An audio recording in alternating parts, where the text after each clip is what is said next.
Hello, everybody, and welcome back to the castle. I have a brand new campaign for all of you today. In the world of Zimpak, a colossal planet crafted by the gods of Yulan, we focus on one small continent. A realm whose name has been lost to history, and those who still remember it keep silent out of mourning for what has been lost. Only calling it the Land of Ruin. To the citizens of this land, however, it is the Reclaimed Empire. In ages past, the gods would uplift heroes, granting them immense power to fight all kinds of evil throughout the land. But they made a mistake. And that mistake has cost them dearly here in the Land of Ruin. For in this day and age, the presence of the divines is barely felt. But I'm not here to read you a storybook. This is an experience for both you _Havoc has held off the CPC for 56 months. New and campaign, for Who Dis? our new players. So without further ado, I open the world for you all to experience it for the first time. Hello, everybody, and welcome to Session 1 of the Land of Ruin. Hello. Hello. Hello. As you know, starting a new world is always a bit shaky, especially when you have 5, eventually 6 main characters. Who do you start with?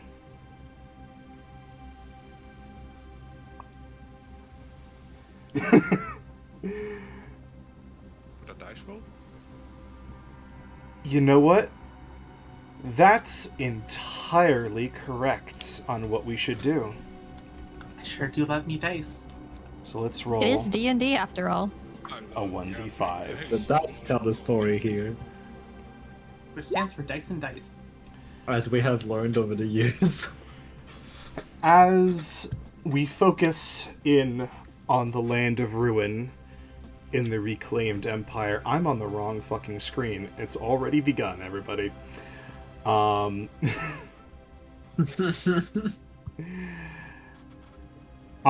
campaign, same old scuff.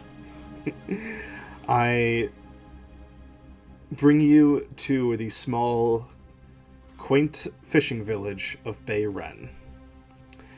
A coastal village known primarily for fishing and for its pearl harvests.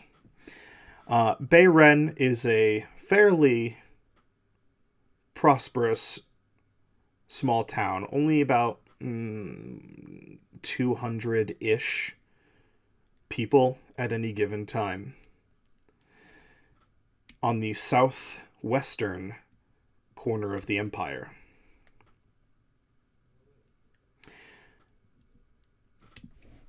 We focus on a small shop. There is music playing in the streets, and the scent of spices and baking bread in the air, as a door to a bakery opens. Emma, please describe who we see in the bakery.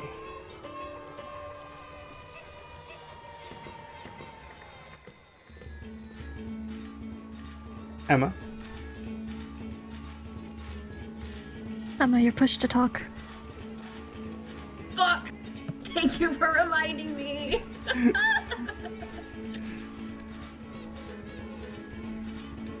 Gay baby is no longer barking. Hi! So, you see a short, brown-haired, tan-skinned woman walk out of the bakery with a basket in one arm and a little satchel over her shoulder. She has bright, glowing golden eyes, and she is very short. She's only 4 feet tall.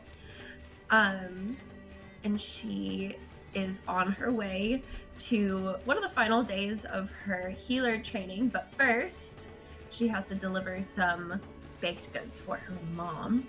This is Dagny Harbin. Of course, and this is a very important delivery of baked goods, as today is the day before... oh gosh, what did we decide to call it in the end? Krakenacht. Krakenacht. The crab night, when hordes of bucket crabs exit the ocean in search of new shells to reproduce. There are children running through the streets, merchants bringing out all of their best goods, and everybody is making decorations and painting buckets in preparation for tonight. Dagny started painting a new one for her tiny little bucket crab last night.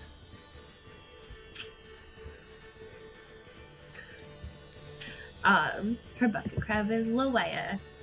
And she doesn't really know where she is right now because Loea is her own crab and she can do her own crab things, but she suspects she's probably at the tavern. It is a peculiar relationship that is formed between the people in the world of Zimpok and the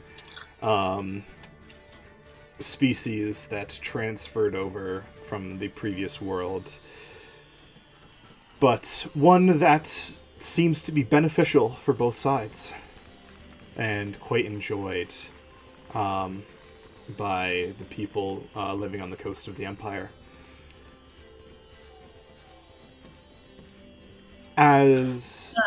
Yes? Yeah. No, go ahead. As you walk through the streets, Dagny, you had this order of baked goods for, let's see, as I consolidate everybody's information here.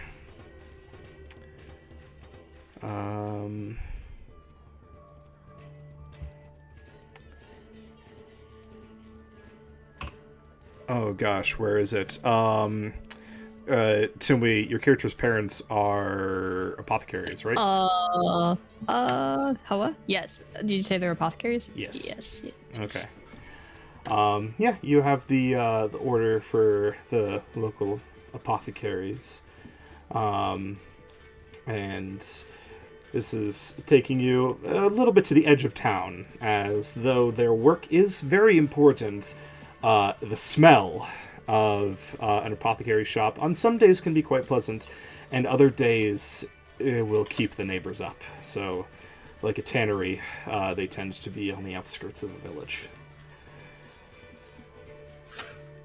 Dagny is walking a little bit faster than normal.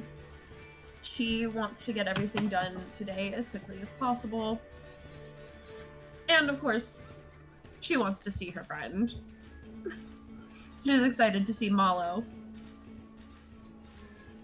Of course.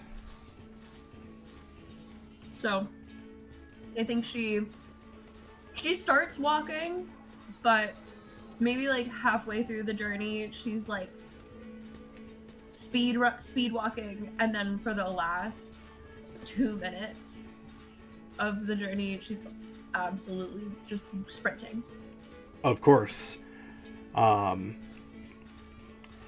so it is perhaps with a little bit of a shock that a certain young man gets a little bit of a shock as a door probably opens a little bit louder or a little bit more forcefully than usual as Dagny at high speed enters the apothecary shop. Timmy, would you like to describe the person that Dagny sees here? Yeah, Malo, who jumps upon the door suddenly opening, is this short fella. He's about 5'4". He is this lanky young man, barely in his early 20s.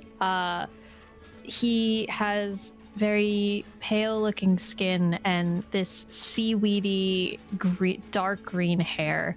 He's wearing this long coat that goes down to about his knees, maybe a little lower. That has this sort of like half cloak along, like around the side of it.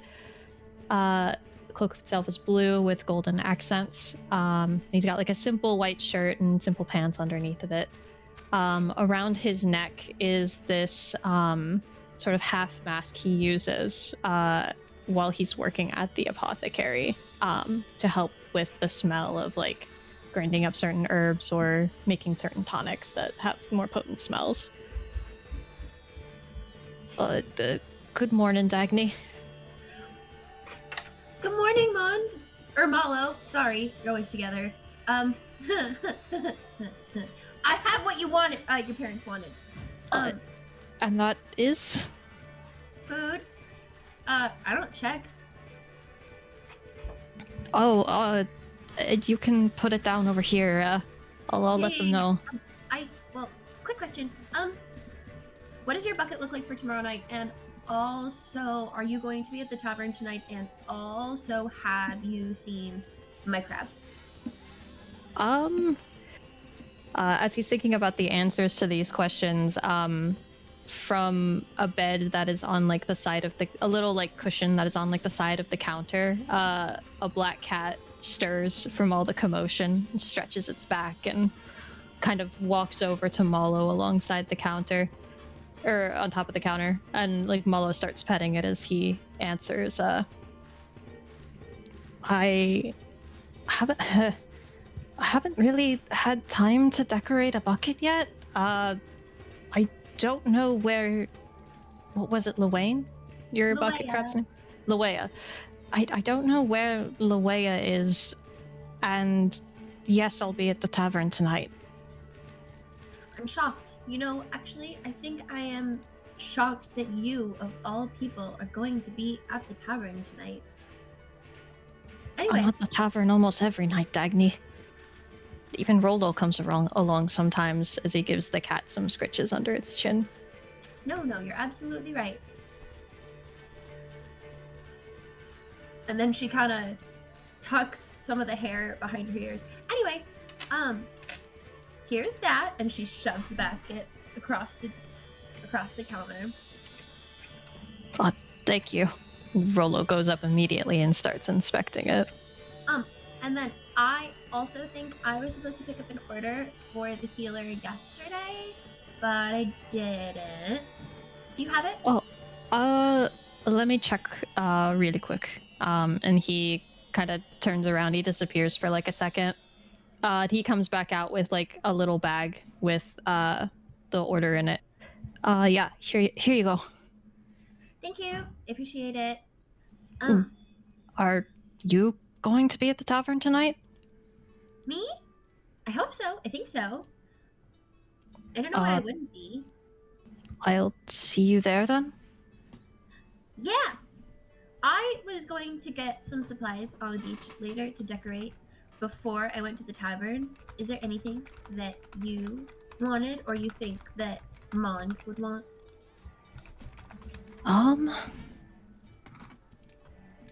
Maybe just some interesting looking shells. Okay. Bye. And then she like, you're not quite sure how it happens, but all of a sudden she's turned around and out the door. And it's like the house is shaking just a little bit. I don't know how to deal with her energy, Rolo. He mutters after she's gone. Let's see.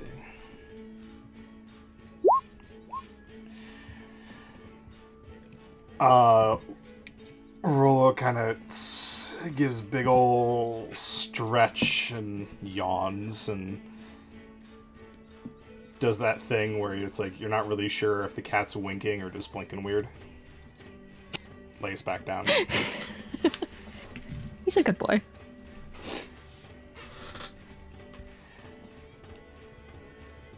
And with that, we shift perspective. On the southern expanse outside of town, there is a river that extends from the mountains all the way down to the ocean, where many freshwater fish, bucket crabs, geese, and other water aquatic creatures can be found. The splash of someone walking through the water can be heard from quite a distance away, and so is the sight of the person walking. As Alex, would you like to describe Oscar as he performs his profession? Oh yeah. You see an old man-ish, around with a tan skin of being out in the sun for way too long, for many of years. Clothes draped over, not too wettish, but some wet due to the splashes of the water by the cuffs. Hair, nothing outstanding, kind of a bullish cut, for simplicity's sake, and looked like someone put a bucket and just cut it around. Very cylindrical face and obtuse, an oblong of obtuse, as he's on stilts, kind of grumbling around, picking up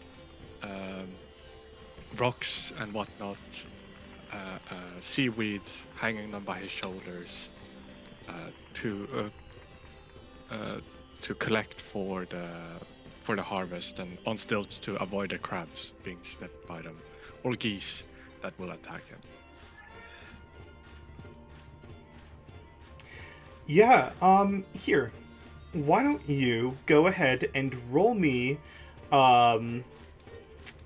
let's say a survival check, please.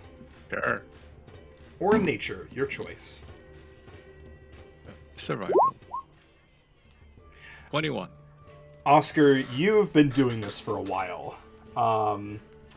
You've been doing this for a long while. You know what you're doing. Between all of the food that you collect from the river today, you can add to your inventory 3 rations. 3 days of rations. 3 days production. Now, as you've said, the river can be a little bit dangerous with the local fauna being a little bit aggressive sometimes, as well as there is always a danger of perhaps a monster or two, something coming up from the ocean, perhaps, or even an overzealous young giant coming down from the mountains. Even a quaint little village such as Bayren needs protection. And so, on this location, a patrol of a couple town watch are walking by.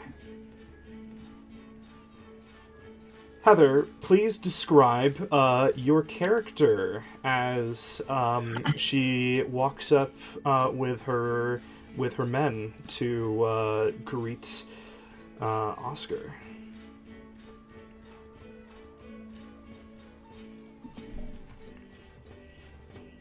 Hello, citizen. Oh, hey. Hello, citizen. No monsters you've seen? How are you? Well, hello.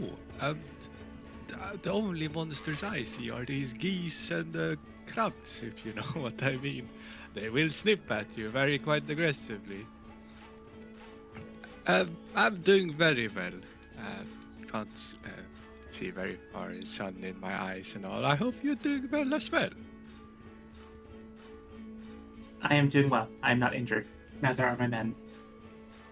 It is Crabanaut, correct? It is indeed. You should join in for the festivities. I myself shall as well. Though my back is hurting a bit, so I might need to head to the apothecary before, so. The apothecary does good work. I bid you well. Well, I hope you have a fun time.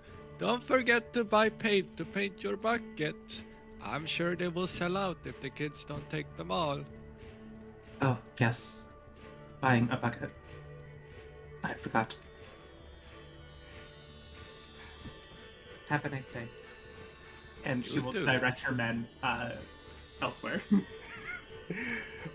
Can you describe Eshwi for the class?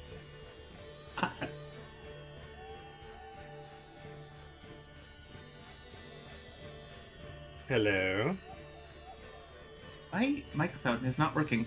Hi, my Eshwi is a brown woman with about shoulder length brown hair, and she's wearing a set of black armor with slightly corroded gold filigree. For anyone who has encountered the guards of Inquisitors before, this is what they wear. But now she's retired and works as a town guard in her hometown of Bayren. Yes. Most luckily, many people in the village don't recognize exactly what it means, but they do know that you did hold quite a honored position in the military, given the quality of your armor. Some people in the village, though, do still give you rather nervous sideways glances when they see you walk by. Matters not. I can protect them. That's all that matters. Of course.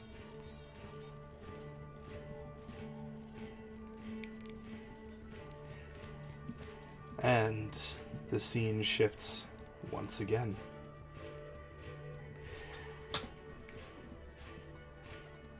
Though it is still early in the day, not even yet midday, the tavern is already hopping. Most of the farmers have already taken care of their work for the day, though there aren't very many farmers of the usual kind here in Bayren, mostly fish farmers. with a very different amount of work, and oftentimes work that they can ignore if they want to go have a bit more of a drink. Drex, please tell us about your tavern and the person working there. Hi. So the tavern is pretty rustic in appearance. It's got a modest storefront. It's, you know, your average promise cliche in a tabletop RPG.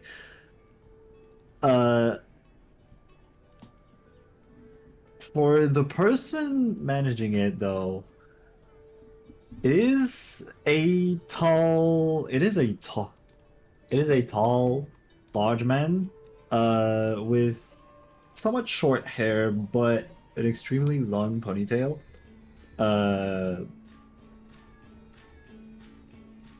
He's got mostly very light purple, but with some streaks of silver in his hair. As for his clothes, it's mostly dark blue with somewhat of a sash crossing from his right side. A little bit, some gold accents, some lighter colors, but he's currently dealing with some people at the counter, giving them some pints of beer and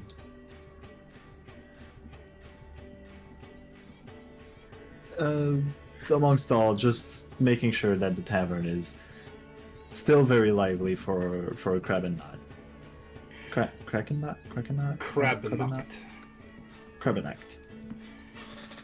Absolutely, and it is quite lively. Your two young employees, a pair of young. Let's see, what did I call them? A pair of twin wildling crows are weaving between the tables, constantly moving drinks, taking out food, clearing plates, and chatting and joking with the clients. It is a very tight-knit town. Everybody knows each other. Everybody's got, inside jokes with each other. It's always a lovely time.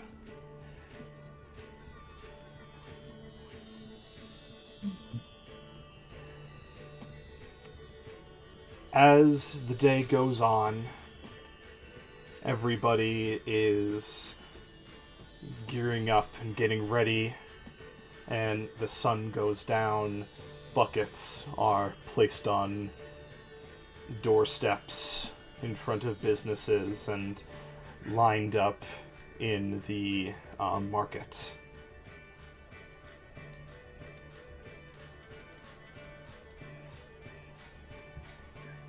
Would anybody not be in the tavern tonight for Evandra's annual story?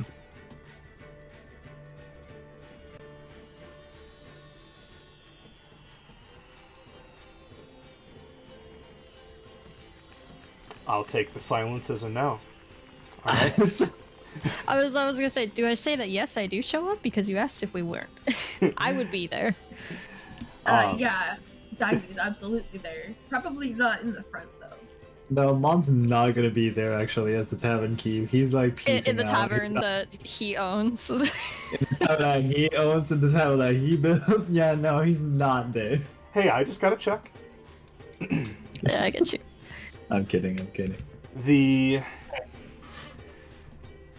music quiets down, and people's voices become hushed as a familiar figure steps up onto the raised area, normally for a bard or a musician to play at.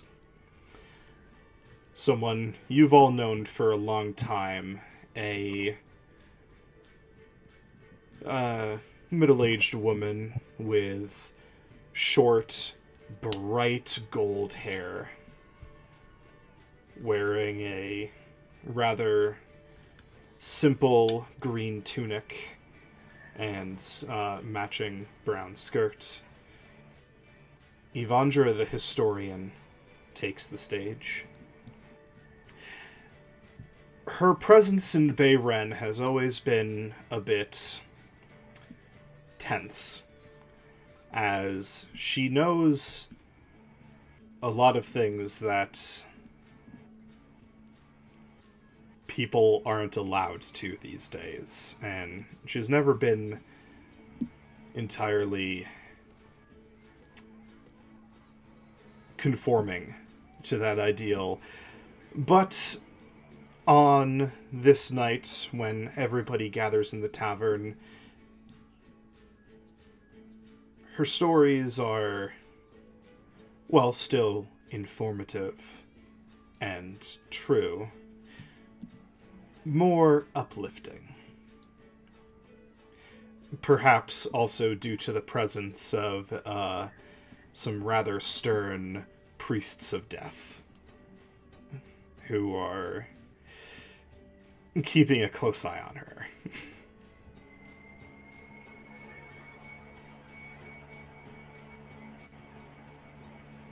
She begins to tell a story that she has told before. One of great heroes and the evils that they slew in the past. Of a great and powerful man and his dragon companion. How they and their friends journeyed across the many kingdoms of this land, and how they slew the demon lord of their age, returning as champions of the people. Of course, you all know him. The Emperor. The Dragon Rider. Though, perhaps some of you have heard other stories of the Emperor as well. Stories that are not meant to be heard. About his rebellion. About how he suppressed worship of the divines here in the Empire. And about how he lost his son, the spark of the rebellion. An entire generation of heroes killed before their time.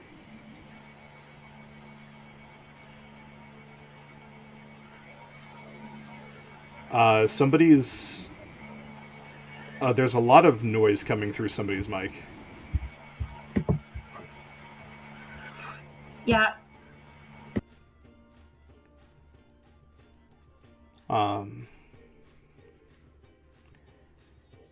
As her story comes to a close,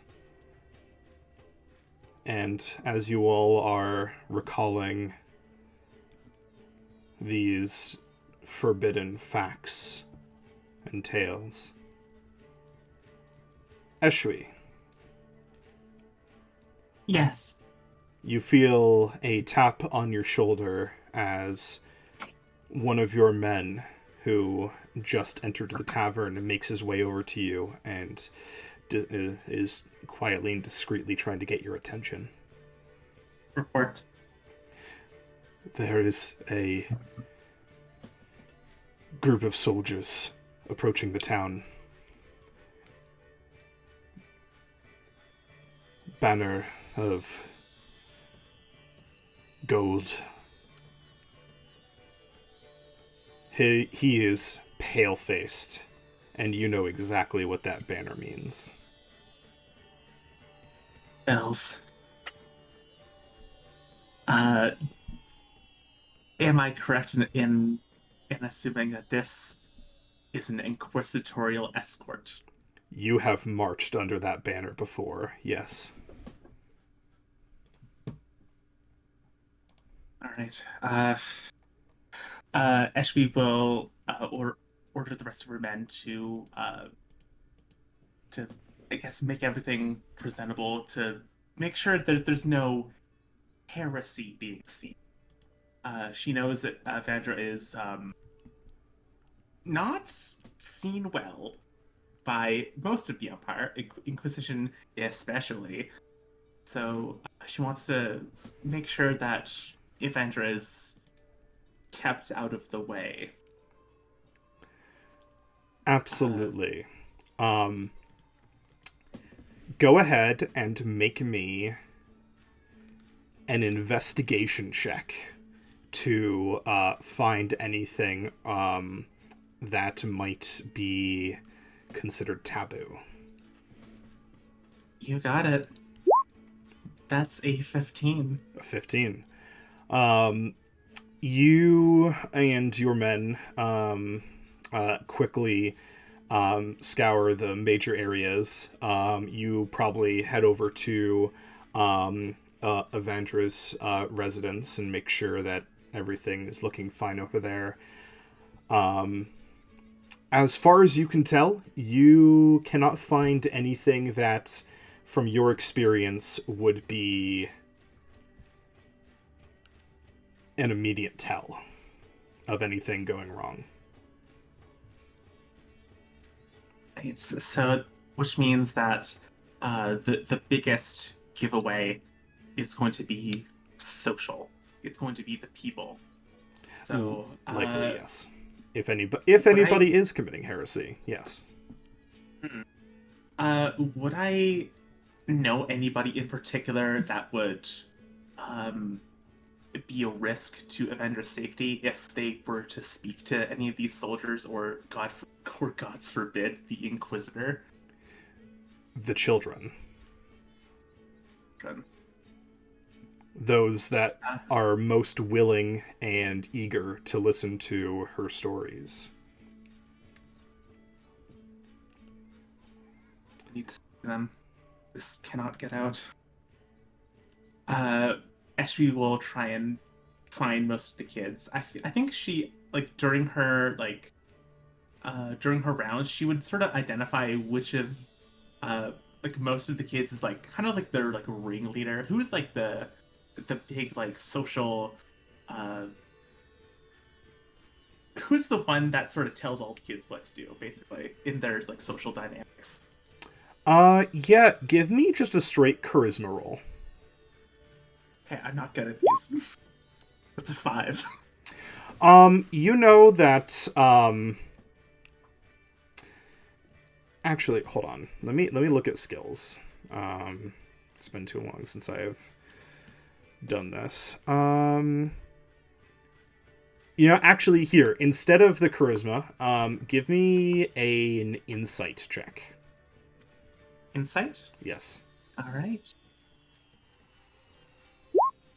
21. Okay. Yeah, absolutely. There is a there is a young orphan who has kind of like chosen to live in the alleyway, like what few alleyways there are in a village, who is like kind of looked up to by the other children, and yeah, that's the closest to like a ringleader of the younger generation. Okay. I will carefully approach them, trying her very best to appear approachable and friendly. And we'll try and speak to them and like, young one, do I know their name? God damn you. Their name is Millie. Her name is Millie. Millie, What you want, Eshui? I didn't steal anything today. that is not what I'm asking about. Although, if you did after this, I would choose to not see it. There are soldiers who dress a lot like me, as well as an inquisitor who is kind of like a big monster bird in purple. When you see them, make sure that nobody speaks of Avendra. I know we all love her stories, but they do not. If they find her, don't like what they hear, they will take her away. Please don't let this happen. So you're telling me if I make sure none of the kiddies talk to the purple bird man, I get to steal one thing and you won't get me in trouble? Correct. But You got do a have to- deal, and she spits on her palm and holds it out. Eshvi will kind of like nervously, not sure how she's supposed to do this, spit in her own gauntlet and shake Millie's hand. She will then dash off and begin going and running to kids and telling him to avoid the purple people. Eshvi will kind of like briefly slump over because that was really hard for her. Why is talking to people so hard? And scene. I don't know if the scene's over yet, Eshui, because the marching is within earshot now. Eshvi will get up and make a dash to be the first one that they meet. Of course. For the rest of you in the tavern, when all of the guards suddenly left, what does everybody else do?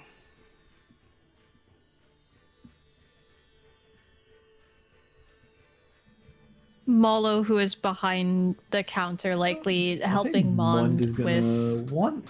Oh, Valko was already talking, or Timmy was already talking.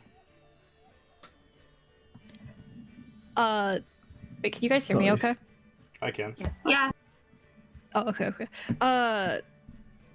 Molo, who's like likely behind the counter and like helping Mond with like, there's a big crowd at the tavern tonight, and he likes to help out after work. Like kind of looks at Mond and just says like, "Well, that doesn't seem very good." Yeah, no, this is the first time I see that many guards just leave their drink on the table. I wonder I if think something's something's coming. happening. Yeah. Dagny's gonna pad up to you guys, stroking her bucket crab because she found her. She's like, "Did you guys see that?" Molo nods. Oh, Nods? hello, Wow. Dagny. Nods. I can't say words, guys. They've never done that before, and the one that was sitting next to me definitely didn't look happy.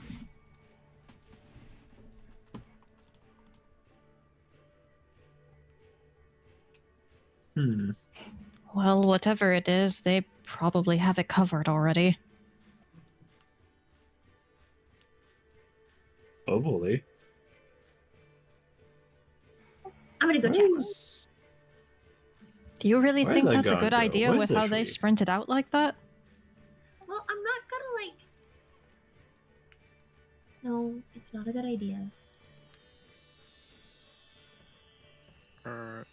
Oscar will go to Maddie and ask, just approach him and ask like what the what the nice guard said to them. Sorry, who are you approaching? Maddie, Dagny?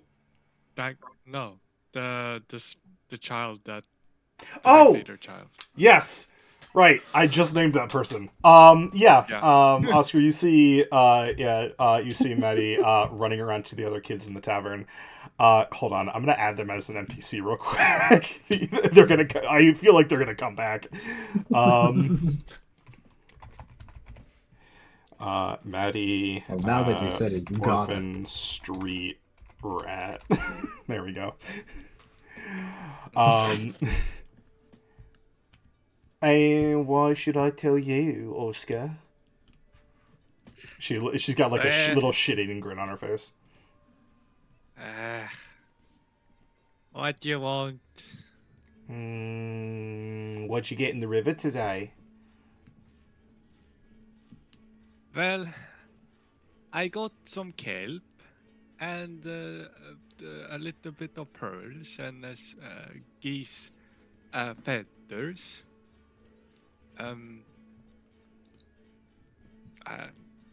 Some shiny rocks if you want that as well. I want 3 geese feathers, and then I'll tell you. Good ones too, not ones with the feather all kinds of screwed up. All right. And Oscar like picks his bag, looking like oatmeal. He pulls out like 3 very nice geese feathers that he was saving for a spell. These are the ones. Here you go. She kind of swipes them out of your hand and pockets them and says, "Hey, actually said there's kind of like this purple bird guy coming, and none of us are supposed to talk to him." Purple bird. Purple bird, guys. Yeah, a purple bird guy and a bunch of soldiers. Well, yeah, make sure everyone stays out of trouble. They they are quite the folk to meet. If you ever do meet them, you never want to really meet them. And if you want me to do that, what do you give me? It will give you safety. That I can promise. And don't talk to strangers and all of that.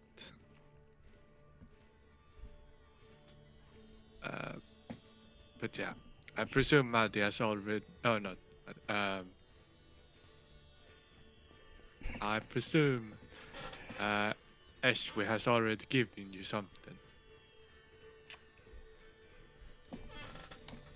All right. No. And she's gonna roll a deception check. That's a 6.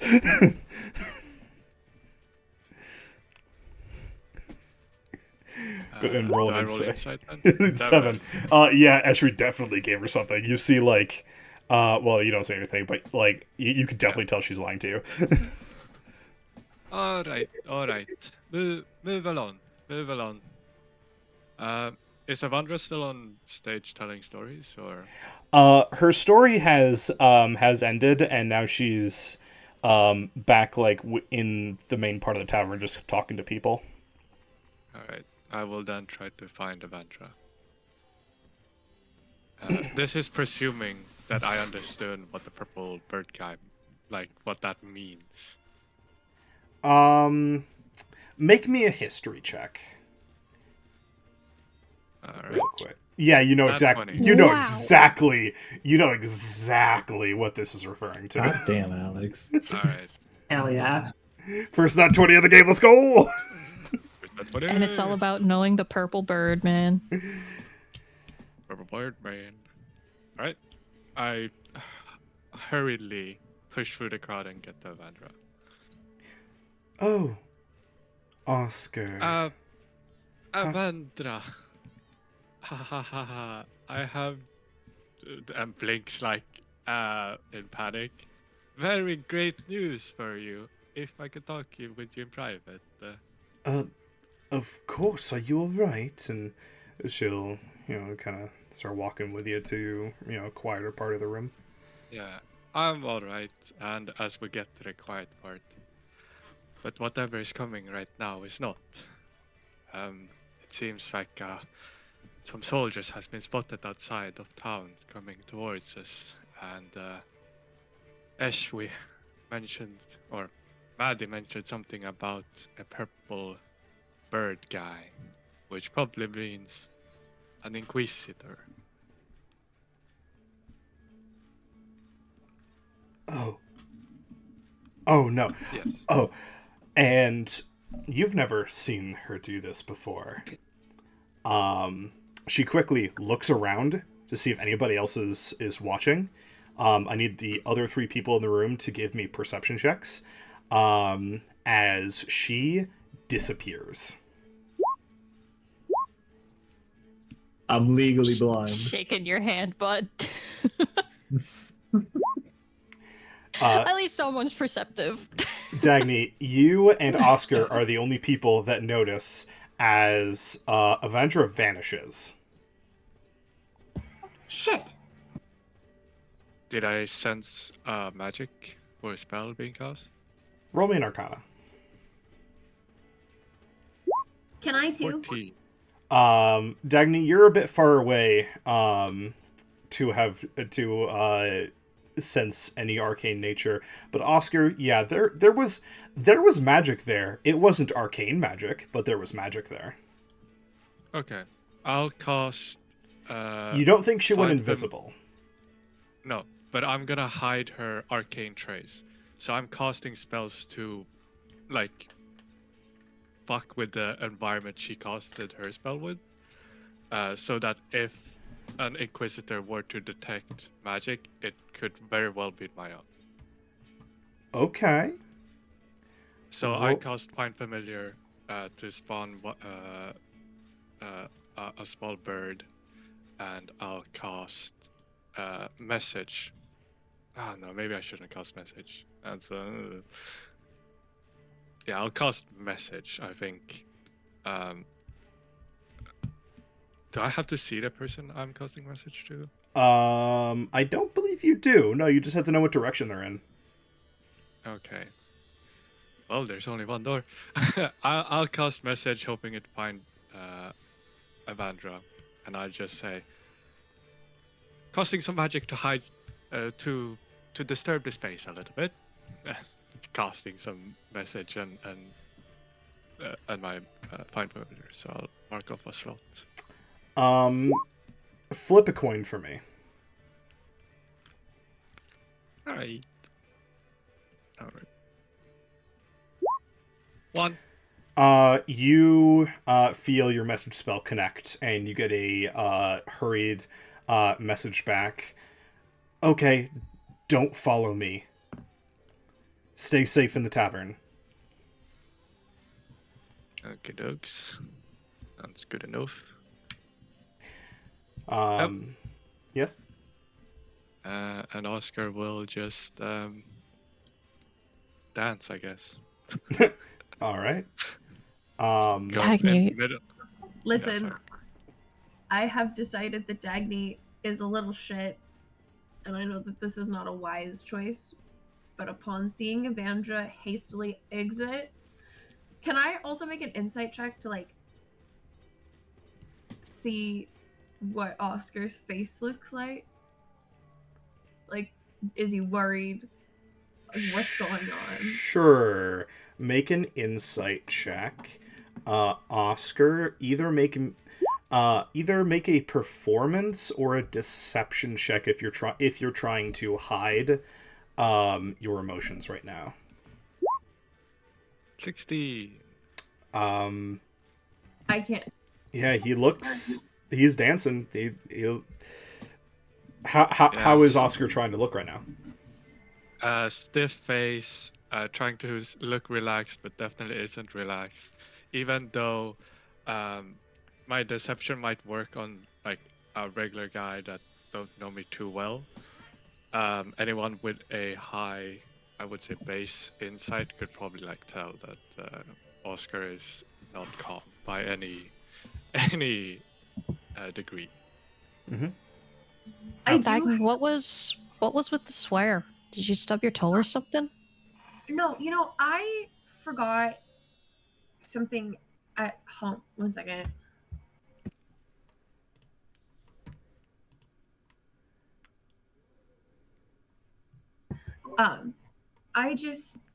I think I forgot something at home, and During Drakennacht. I think there was a shell I was gonna put on Luea's shell bucket, and I'll be right back. Actually, don't worry.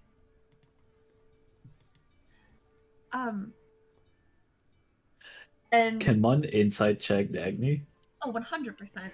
Go for it. I'm Insight also deception. going to. Absolutely not. Buddy. Jesus Christ! Oh my god. God help me. Yeah, she's going back to get her shell for Luea. I'm giving myself disadvantage on that, so I'll take the 7, but specifically for these two, not that it's going to help. They still fail. No, it's not. Like, Mud is smiling at you, waving, and just going, okay, be safe then. Anyway, I will be right back. Be careful. I'm not back in 10 minutes. But you're going to get a shell. Why wouldn't you be back in 10 minutes? Exactly. I'm just going to go get a shell. So if I'm not back in 10 minutes, just assume that I'm not. Bye. And She gone. she Do you is- think she drank too much? she has not touched she's- a drop tonight? It's just... She hasn't drank anything. She's just acting weird. Though Um, that's not too far out of the norm, to be honest. Hey, rude. I'm still here. I haven't left yet. Oh, I thought he would have said that after you were gone. Okay. I'm like, damn, we're very invested in each other. Mud is not even watching. Mud is fully saying everything in front of you. Man, she's acting really weird tonight. I wonder what's wrong while staring directly at her. Dagny like snaps in front Do you of think her. she's drunk while the person is like right there? Inside thoughts. Oh, But sorry. Dagny's gonna sneak off to Evandra's house.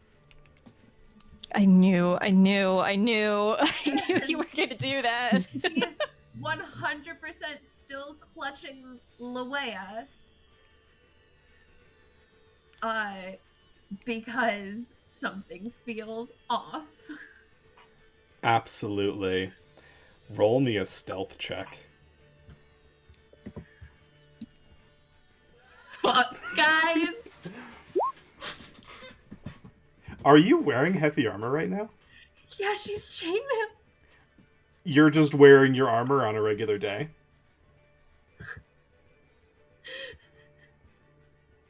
It doesn't matter, Kay. I still get the 10. Hey, listen, I'm just asking. Dagny. I think it was a gift, and she's probably wearing like a cloak over it at this point, so it's not super visible.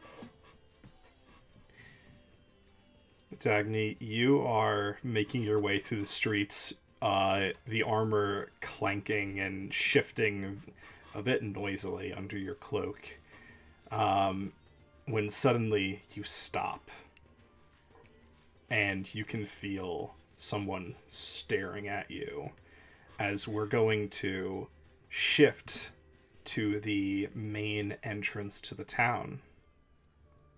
Okay. Can I have 1 minute? I need to go take something out of the oven. This is going back to Eshwi. Oh, okay. All right. Eshri, you make your way to the main entrance where the main road enters town.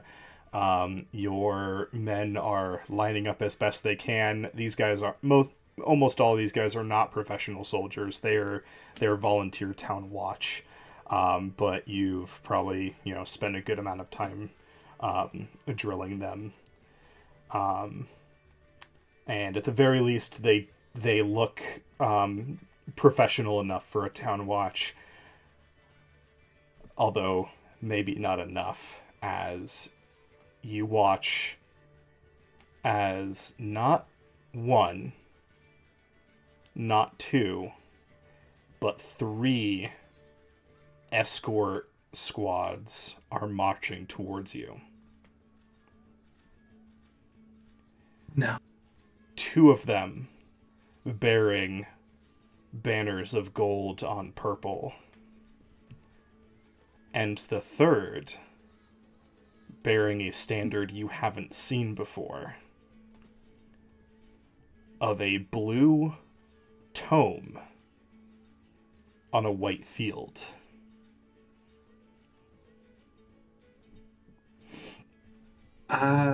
No idea what that could mean. Could I roll a check or something?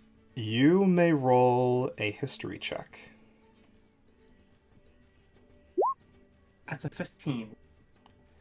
On a 15, you've heard of this banner before, but you've never been unfortunate enough to see it until now.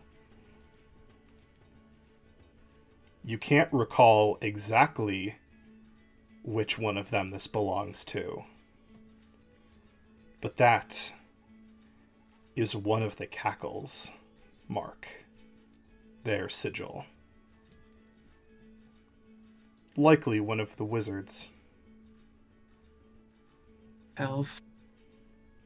Eshvi will stand at the ready, her inquisitorial help, as the rest of her men follows.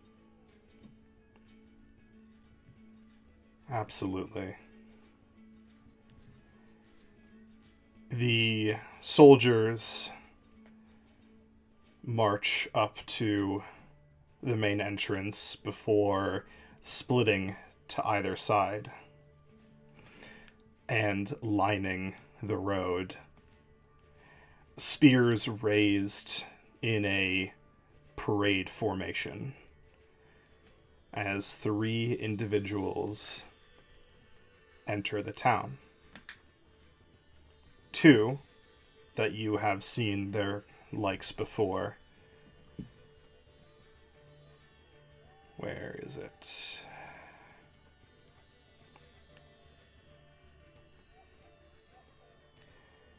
Two beings cloaked in ornate purple robes, covering every bit of their skin, lined with golden embroidery so charged with magic that it almost has a heat haze in the air, and veils covering their face.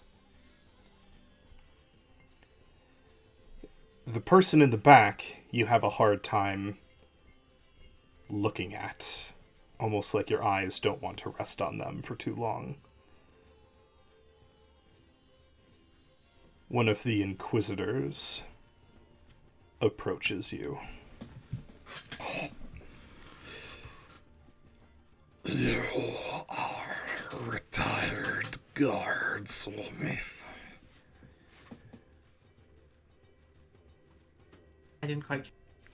You are retired escort guardswoman. Hail, honored friend.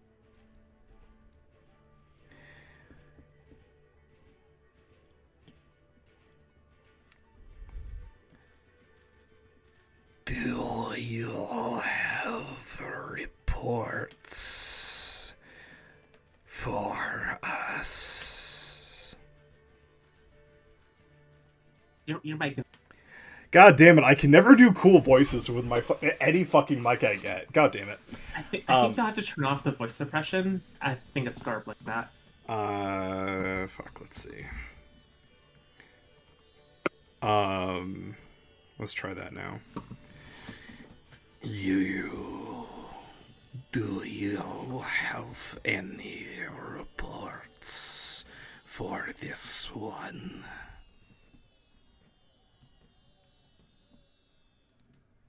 Heretic presence is as normal. No. I think your mic is also cutting out still. God damn it. Okay, I'm just gonna turn off my voice suppression and hope that works. Will make problems be upon everyone. The Scuff brothers. Did dusk off. No heretic presence to report. Nominal criminal element in the area is as normal. Any dragon scent findings, claw marks, take off strange magics. Do I know this? For my reports. Roll me an investigation check. Investigation. 8. You have not seen any signs of a dragon in the area. No reports of dragons. None that my men can find, nor from stories of townsfolk. The other one will step forward and say, "We will begin searching the village. Do not interfere." Of course, Honored Inquisitor, and she and her men will salute.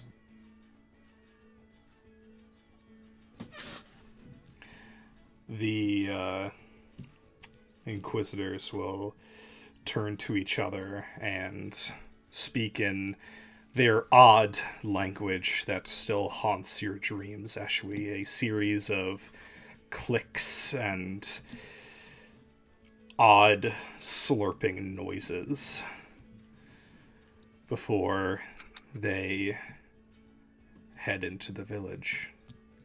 And one of them stops, its gaze directed at a young woman, the clanking of her armor audible to everyone.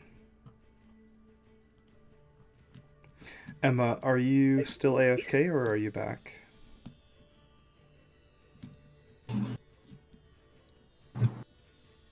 I'm guessing Emma is still AFK.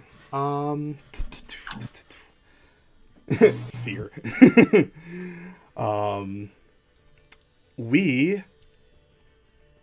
Let's see. This sounds like a good opportunity then to take a quick break.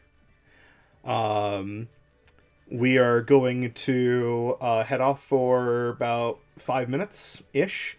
Go get some water, everybody, stretch, grab a snack, and we will be back soon.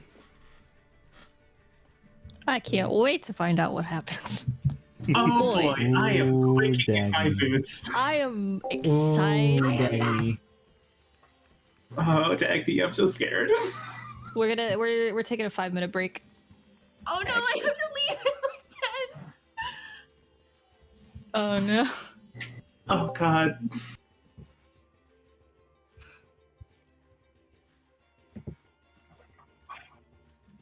We'll take a break in 10 minutes then. I'm scared.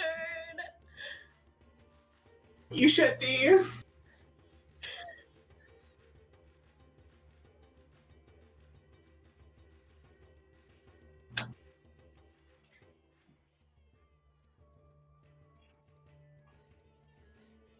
What the fuck?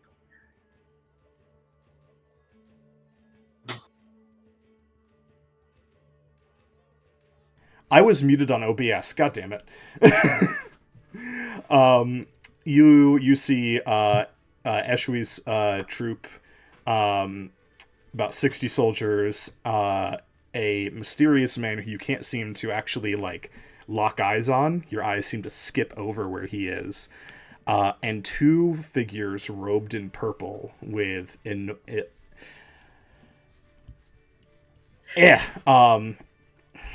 very intricate gold embroidery, and their faces veiled. One of them is staring at you, as far as you can tell. Shit. Is this at the town gates? They are at the... There is no gate, there's no wall to this town, but it is at the entrance, like, where the main road comes in. And this is on the way to Evandra's. Uh-huh.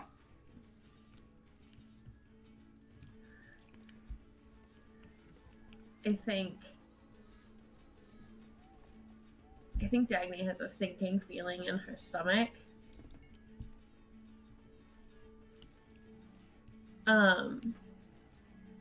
But she's gonna keep...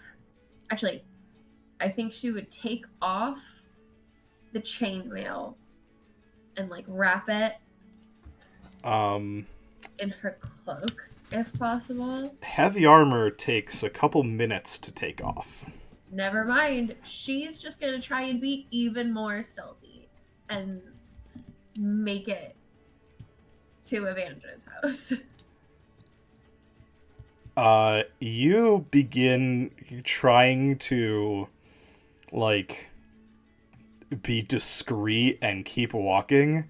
Its head just turns and follows you until you, until there is a building between the two of you. But for the next minute, you can't help but have the feeling that you are still being watched. Okay. She abandons stealth at that point then and just all out sprint. You make it to Evandra's house, and you can hear from inside a lot of like muffled noises. It sounds like somebody's walking around very fast and things are being like tossed. Dagny's gonna enter. She's never been locked out before. You enter, you open the door, and something happens, but you can't remember what it was. You just know that now Evandra is standing in front of you, a bit panicked. Dagny, what are you doing here? What are you doing? Why'd you leave? What's wrong? Nothing's... She takes a deep breath. Nothing's wrong, dear. Everything's gonna be okay. You just go back to the tavern and enjoy the evening. I can't. They're freaking me out.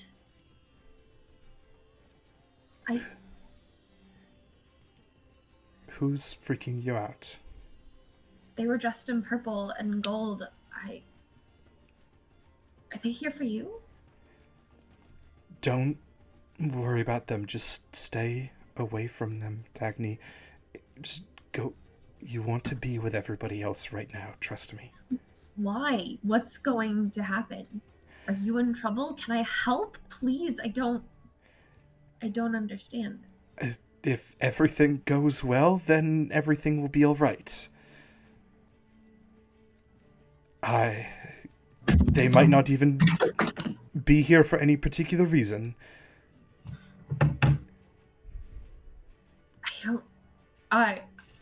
Insight? Go ahead and roll an insight. Let's see. She is going to roll... I got a nat 20. She is She looks very nervous, and actually scared. I don't believe you. Okay, look. If you stay here with me, if they find out that if they think you are connected to me, that is going to put you in danger, Dagny. But you're not doing anything wrong. We're not doing anything wrong. You've heard my stories before. You know that's not true.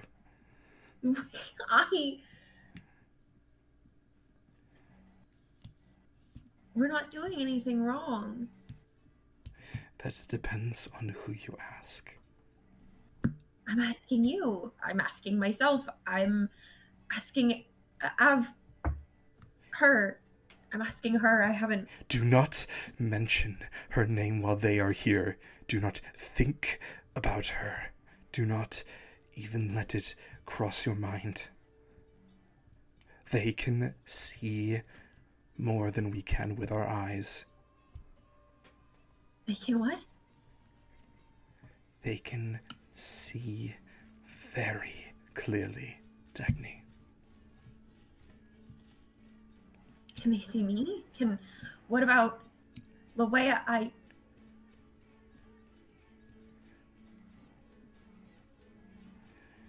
Their presence is a danger to everybody, and the sooner they are gone, then the sooner everybody will be safe. And so I cannot be here, Dagny, or else I will be putting everyone in danger.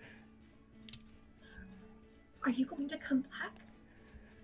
Of course. And she will grab your hands and hold them between hers. Of course, I will come back. Okay. What? I'll go. I'll leave. Can you promise me that you'll be safe? I will. I will be safe. Okay. Should I? And as you say that, you are back in the tavern.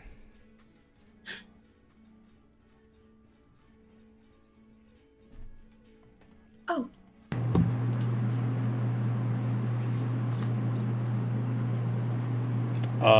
Somebody's fan is going real loud? It's not me this time. Do I sense new magic suddenly appear? You can roll me an Arcana check.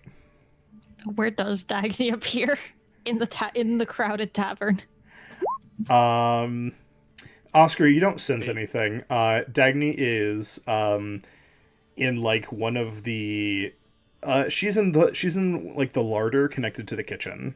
So there's nobody in there at the moment apart from her. Does the larder lead out to like behind the bar? Yeah, it would go to like the kitchen, which then goes to behind the bar. Dagny's going to walk out, grab Mond, and just stare. Where the hells did you come from? Hey, if you take the back door, you know you have to ask for permission, right? Also, don't pull on the tail. That's... Come on. What? I have to tell you something. All right. Is it just confidential thing, or? Mallow can come. All right. He kind of like gestures to Mallow to like come follow in the kitchen. Yeah, Mallow takes a quick scan of like, the tavern and then follows you. Kind of like taps on the bar to like the couple of patrons that are currently sitting at the counter. Just goes, don't worry, I'll just come back a little bit later. One of your two barmaids chimes up. I got a boss, and will flap into the air and then come to rest behind the bar. Thank you.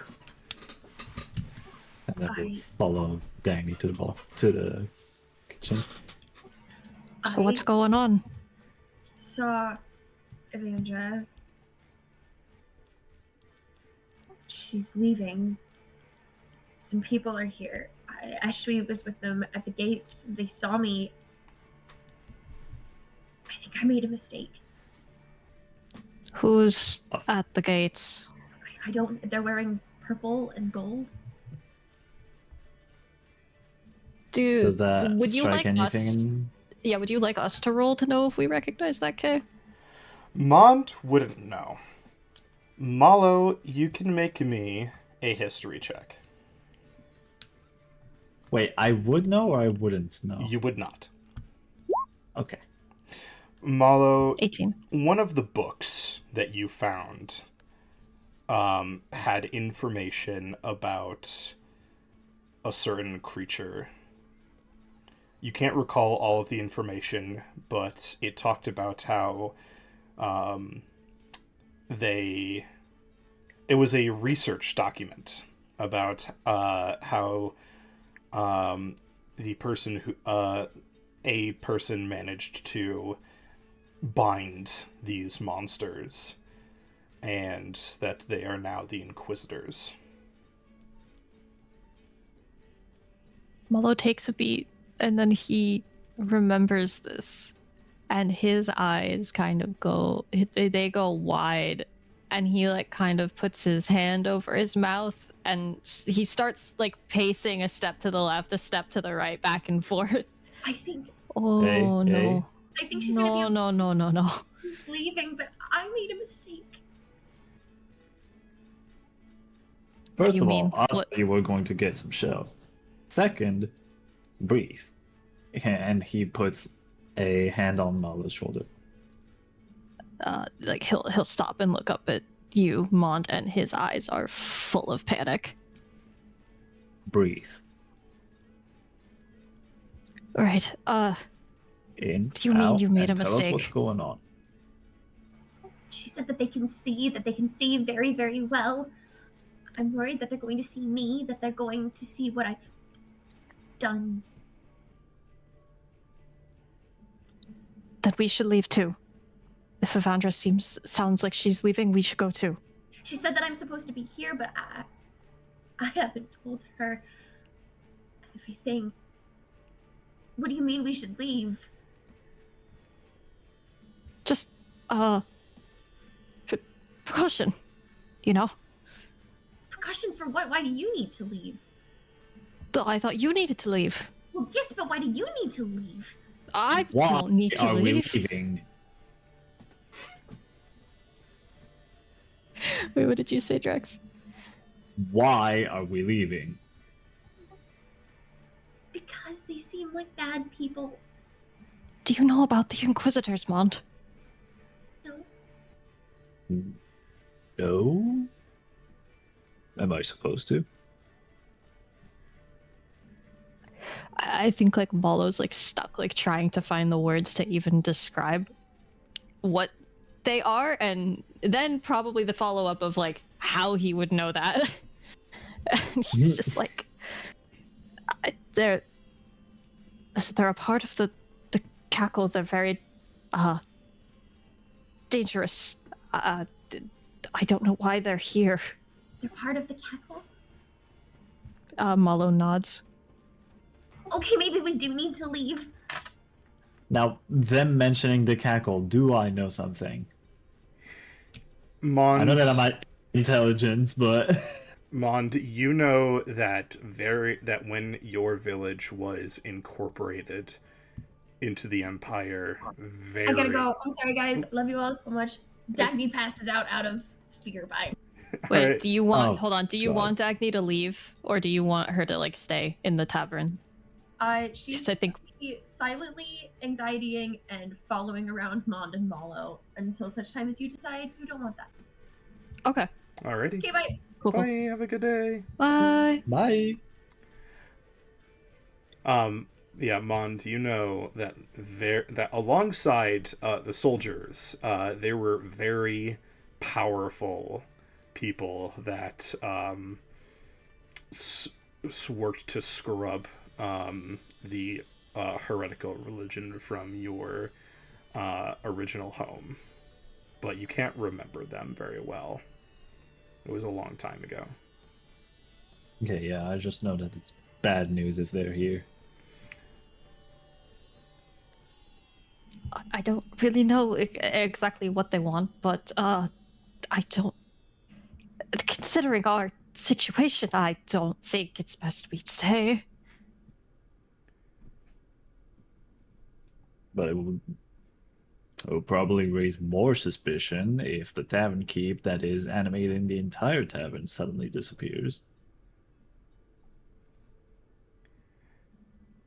I mean, that's true, but Half the village is in here. Mullow looks torn. He doesn't really know what to say. He looks very nervous. The front door to the tavern opens, and everyone Mullow jumps. gets extremely quiet. One kind of like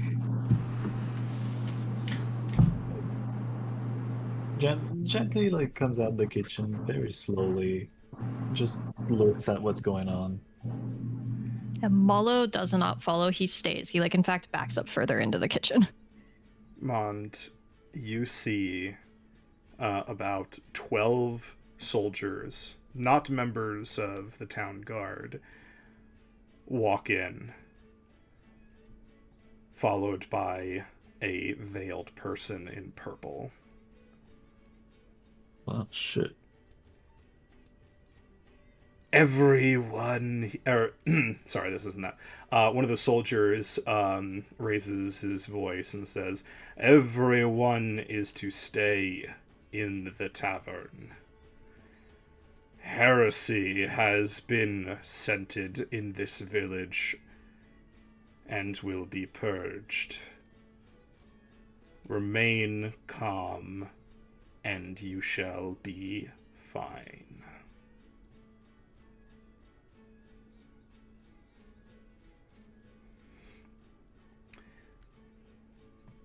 Ooh. Oscar, Now one turns around to look at Mullow. What is his face There's right a now? door between the corridor and the outer part, right? Or is Mond in the doorway? He's in the doorway, yeah. Oh, okay. Mullow just shakes his head. No. He doesn't say anything. What was Oscar gonna do? After hearing that if we just stay in the tavern, we'll be fine, Oscar goes, "It is Krabennacht. We have people that are celebrating. I understand that heresy has been found. Would you like us to stop the celebration, or could we continue? This is only once a year." The veiled figure whispers to the soldier, who then responds, "You all may continue your celebration so long as you do not leave the building until we are finished."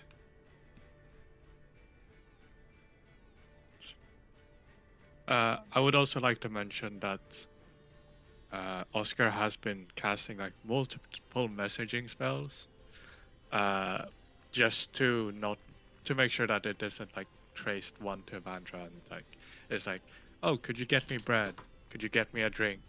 So that there has been several signals of message around. Are you still casting it after they have walked in? I might cast one to the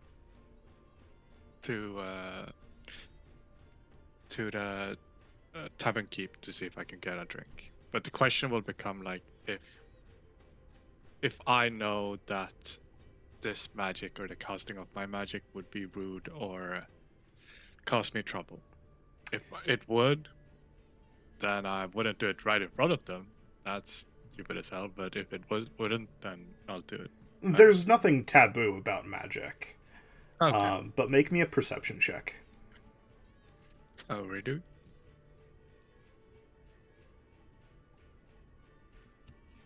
Perception. Could I argue for an investigation? No, this Or would am I be. just trying to perceive how they... This is whether you Correct. notice something. Alright. Uh, 9.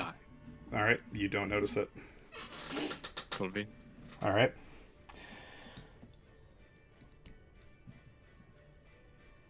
What would everybody like to do?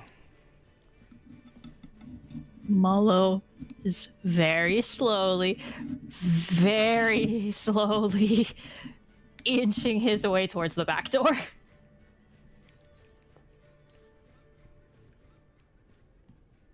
Bund is going to put up a facade and just. Well, you heard the man. And, like, start serving more drinks. Yep. Oscar would try to encourage people to drink, to celebrate, to don't mind them, and try to also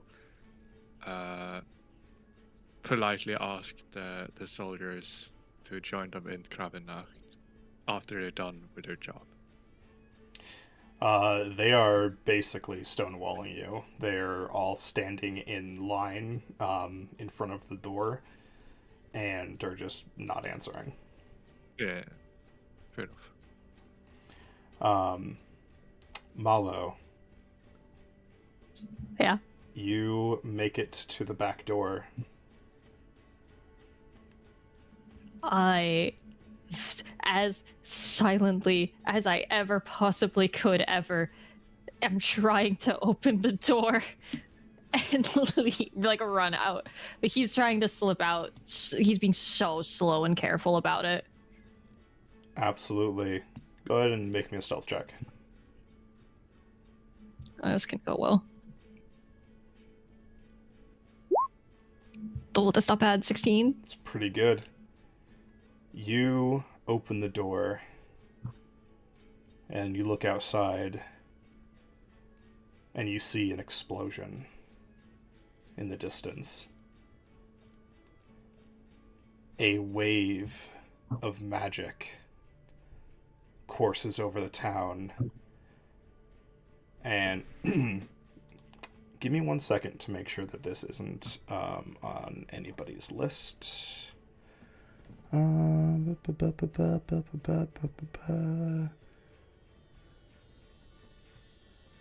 Okay. Just tell me if this makes anybody uncomfortable because it's not on the list. You feel this wave of magic course over you, Malo, and you feel that strange mark that has been on your soul ever since you found that place pulse. And you bend over sick as you vomit shadows. Oh, good for him. Eshwi, Yes, GM. you have been escorting the strange individual who you can't seem to look at through the town.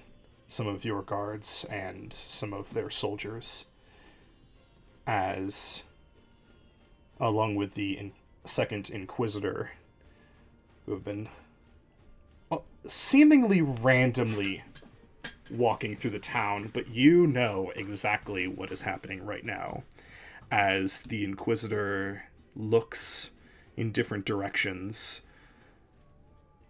It's scenting like a hunting dog. Is there any way I can try and through like is there any way I can try and like slow them down, throw them off, using what I know about Inquisitorial call? Sorry, that last bit got broken up. Using Inquisitorial protocol. trying to be a stickler for the rules so far that it slows them down. Make me a persuasion check. Or a performance check, your choice. Equally bad. That's a -3. That's a 0. You, unfortunately, are so in tune with protocol that you are, in fact, making this go easier. Fuck. As you see the Inquisitor lock onto something. Silently, Ishwi is screaming at herself. And that is where we are going to take our 5-minute break. Like I said before, get up, stretch, get snacks, get water, make sure everybody hydrates, and we will be back in just a couple minutes. Yippee! Yippee doo! Woohoo! Being hunted by the state. I love this state. Are we now muted on stream? I think so. No, we're not. Then I'll be BRB. Cool. I am having some fun. The sheer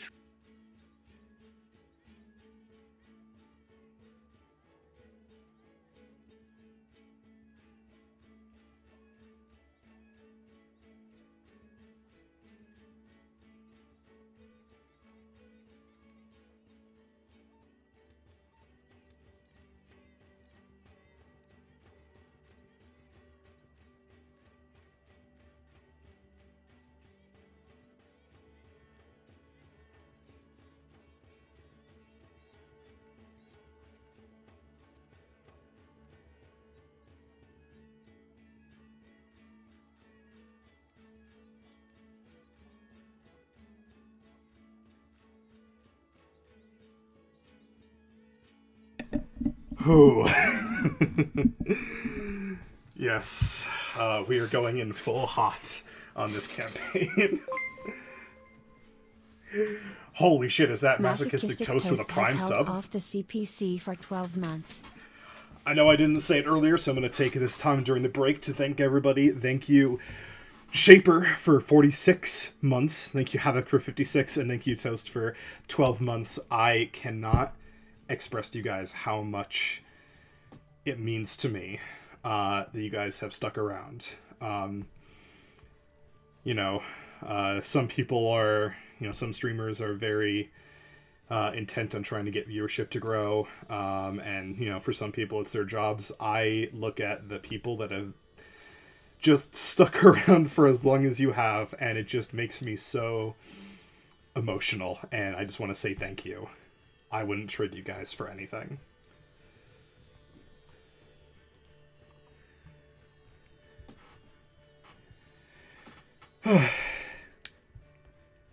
So I come back and I'm about to cry? What the fuck? You and me both, gamer. You and me both. Girl. Hey, you don't have any room to talk. You've been continuously putting out banger after banger. I don't know. Credit on you. Listen, you don't have anywhere to talk because I am still looking. Every time I open OBS, you know what the first thing I see is? Dearest Char, #1 gifted sub with 193. You are fucking lying. You are a liar. You are a fiddler and a fucking con artist. I will post a screenshot. Don't at me. Bet.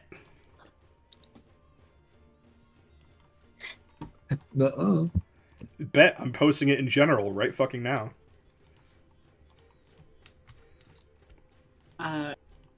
Hey, I would just like to compliment you for making the Inquisitors such a terrifying monster.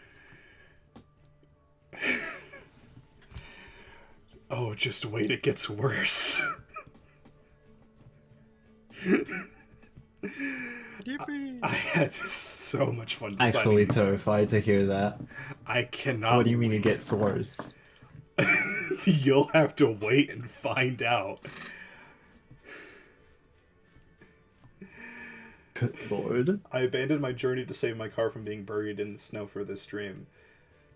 Oh wait, are you getting massive snow too, Toast? We got like, I mean, I wouldn't say we got buried, but my job, my my real flesh person job had to close early yesterday. Because shit. like people were unable to, my coworkers, some of them were like unable to drive home. Oh no. Yeah. It's not that it was a lot of snow compared to what I've seen in the past. And where like, some of my friends and viewers are from. But it's the fact that it continued from 3 a.m. to 2 p.m. And so there was just so much buildup, and where I live, they don't plow the roads until the snow is done. So, like, all of the roads were a mess. No. Yeah. There was so much snow, my car was buried, and Target lied to me that they had the snow brush thingy in stock. Oh my god, okay. Instead of Target, I don't know about where you live, and remember, don't dox yourself on my streams, but personally, around where I am, the most consistent place to get those is, like, the local gas stations. I'm gonna be so real. Like, once winter hits, all the local gas stations around me just start stocking them. That and ice melt, as well as, like, grocery stores. And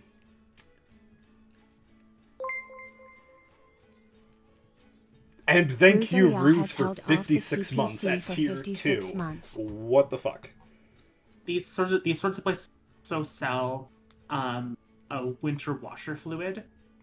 Obviously, once it starts freezing, you can't just put soap and water in your wiper fluid tank.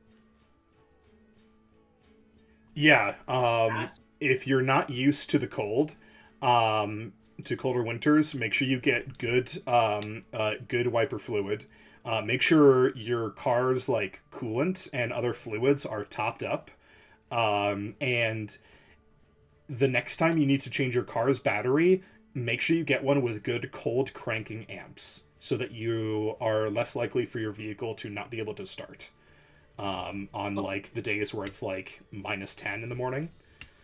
Oh yeah, make sure that, like, your fuel is at, like, half or more when it's, like, very, very cold out, because it, like, helps. Like, if there's not enough, like, fuel in the tank, it like risks, like, condensation. Yeah. Oh, and the all-weather tires. It's like, it can be such a hassle, like, readying your vehicle for the winter if you're originally from a place that doesn't have very cold winters, but it's just like, it's gonna save you so much in the long run of not having to pay to get your car, like, towed and stuff. I also recommend investing in an extension cord to get. You cut off after to get. I also recommend getting an extension cord so you're able to plug in your car for the mornings. So this will heat your engine block when you first start it, so you're not risking. Most, like, hardware stores or, like, general stores, like Canadian Tire, reference, will sell, like. You're still cutting out really bad, Heather.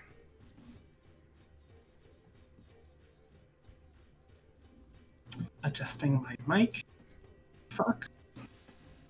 Yeah, so I recommend getting an extension cord and, like, a timing extension cord as well, because this will allow you to heat your engine block for whenever you're leaving in the morning. The timer cord you can usually find those at, like, hardware stores like Canadian Tire or, like, just automotive stores. And then you can set these for, like, a specific time in the morning, so it's not always live. Because otherwise you're just wasting electricity. Yeah. Alright, I think everyone's back. What did I miss when I deafened? I'm sorry. Like, my body went from like, hey, I need a break soon, to you're taking a break now. Fuck you. Yeah, it's So okay. I had to step away. It's totally fine. You didn't miss much because we stopped like I think a minute after you stepped away. Oh, okay. So the Eshwi was attempting to slow down the Inquisitors if she could, but wasn't successful. And we ended when the Inquisitor seemed to have locked onto something. Oh boy, I wonder what they locked onto. Oh boy. And so we shall continue. Yes, the Inquisitor seems to have locked on something, and Eshwi, you know exactly what direction it's looking at. It's looking at Evandra's house. Oh no. Silently screaming at herself, fuck, fuck, fuck, fuck, fuck, fuck, fuck, fuck. Trying to like slow them down, but at this point, I think she knows that it's a wasted effort. She just has to hope that Evandra like got the message or like was tipped off at some point to hide all her shit. But of course, if this is like a full inquisitorial hunt, then that might not matter. The Inquisitor says something in its disgusting language to the other person. And you see they raise their arm. Their arm is in 100 different places at once, drawing innumerable magic circles in the air. Black shadows dripping from them as they charge a very powerful spell.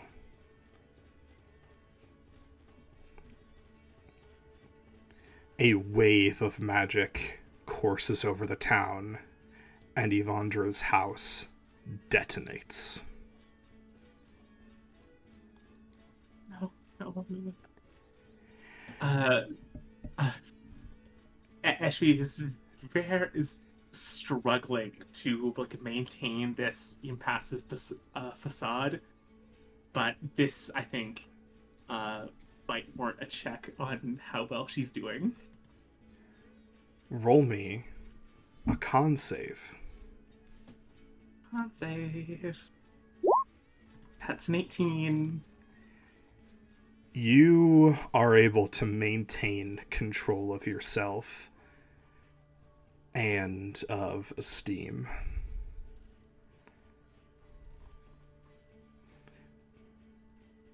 Though how you react to what you see bursting out of Evandra's, well, the rubble that used to be her home, is yet to be seen, as gold fills your vision. Eshwi, Malo, in another part of town, you lift your head, recovering from this sickness, as the sky, the dark night sky, is lit up in bright gold as a gargantuan creature soars into the sky.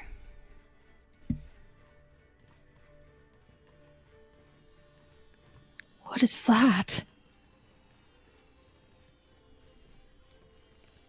A undulating, long, scaled form worms its way through the air, twisting on air currents as a gold dragon roars. And everyone can hear it.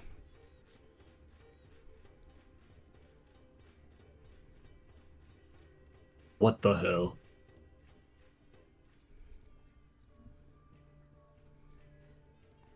What does everybody do?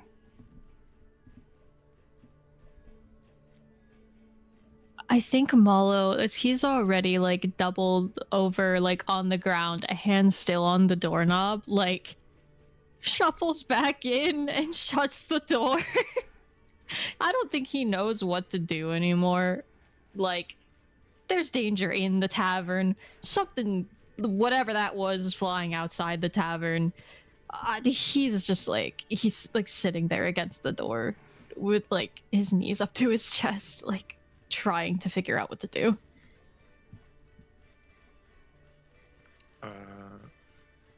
Oscar would. Oscar wouldn't know, but Oscar could put 2 and 2 together most likely. Right? Oscar, you. Let me take a quick look-see at your backstory again real quick. Because I believe that Avandra was the one that helped you out when you were trying to, you know, have a nice quiet life, right? Yeah. You have been holding on to a secret for a long time. Since you moved here to Bayren. Because you knew what Avandra was.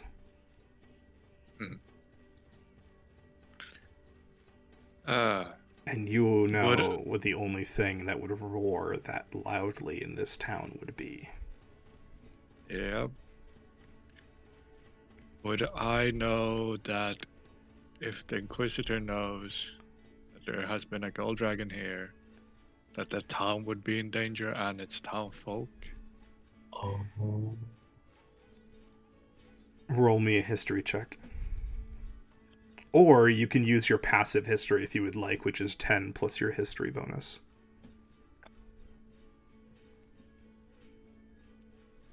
Shit, I don't know the DC.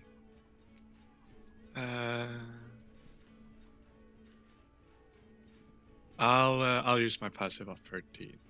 Passive of 13. You know the Empire is not one to engage in wanton genocide. They don't go around like, this isn't like 40k Inquisition where if you are a heretic then every single person that's ever touched you or has even like breathed the same air as you is also a heretic. They excise problems like a surgeon. They don't bomb it from orbit. Okay, that's good to know. I thought it was for the case now. Well, you got the plague, everyone got the plague. Now, yeah. if everybody smelled of heresy, that would be different. Yeah. But they don't just kill randoms. Okay. There isn't much I myself can do.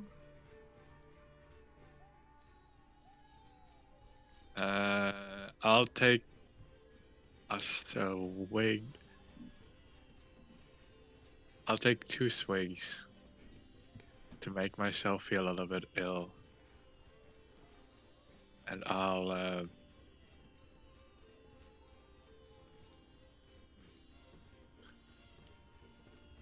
head out to the back door, if possible. Yeah, sure. You head on to the back. Mond, what do? You see Oscar coming towards you. You hear Malo sick in the back. That was a very loud roar. Okay, that is... I would give a quick glance to Malo. Is Malo alright? That's a good question. You You are- can tell from him, no. Okay, yeah. He's like sitting on the ground, his knees to his chest, on like the inside. Like he went back into the kitchen. and there's this like black dripping from his mouth from after he like retched out like just outside the door. He's already pale, Okay. but he's looking more so like he looks like a ghost.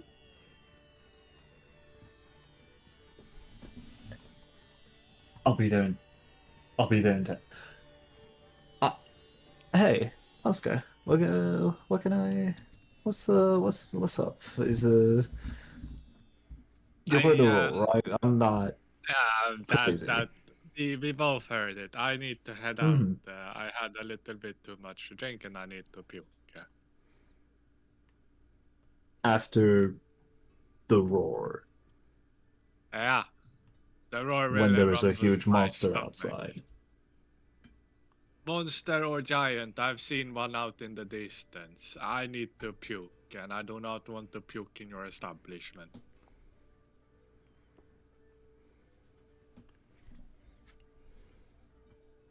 Appreciated. There's restrooms if you want. I need some fresh air. All right. Just make sure you're not seen. All right. Will do. Good. Immediately retreats back in the kitchen.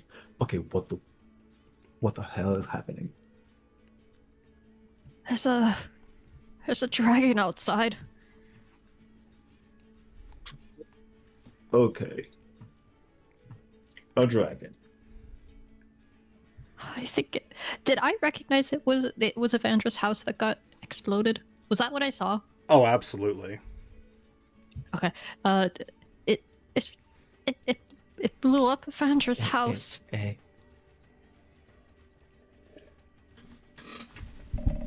I'm sorry.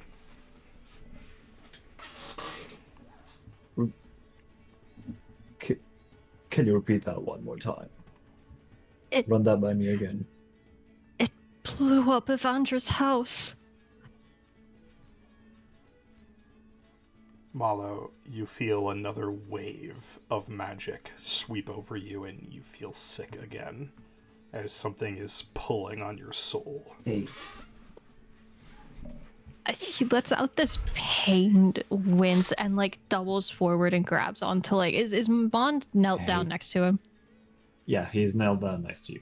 Yeah, he grabs onto your arms with this iron grip and just he curls up and just like whines. Oh, okay. Is there anything I can do to help? Bucket? I don't know what's going on, Mont. I don't know either. Breathe. If you start...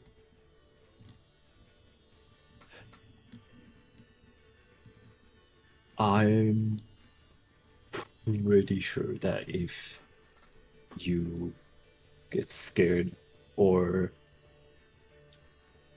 remain terrified like this, it might draw their attention. So breathe. I'm here. We'll figure this out. What if they know about the mission?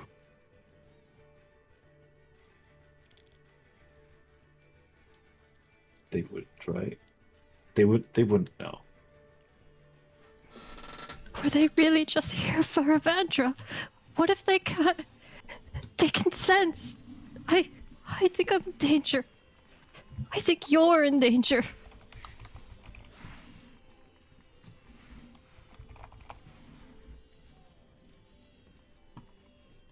There's Oscar. Oscar's outside. Dagny's. Oh, this is all kinds of shit.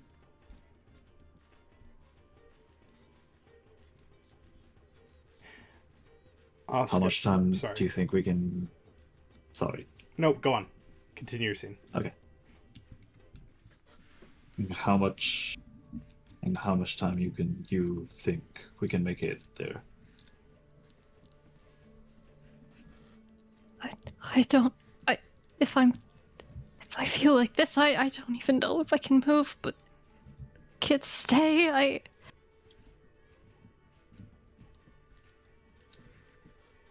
All right. It won't take long to get there. All right. Have an idea. Just hold until we get there. Just grab. He kind of like grabs a wooden bucket and puts it in Monol's hands, and then just Yeah. like hoists him up and just opens the back door and like looks outside. All four of you, but we'll go to Eshwi's POV. As One fear, many fear. you see the figure rise up into the air and continue to cast magic at the gold dragon as they begin a titanic clash.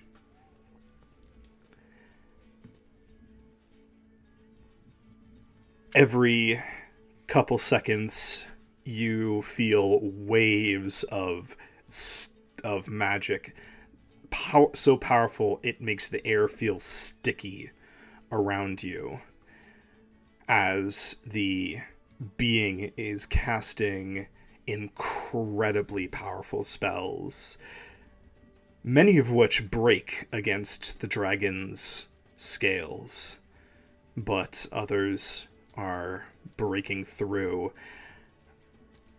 The dragon is slashing and breathing fire, casting magic of her own. Until, as Mond, Malo, and Oscar exit the tavern, you see the dragon trapped.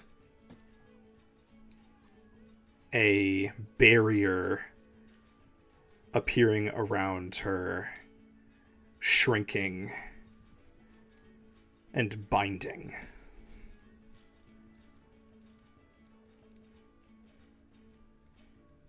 She struggles.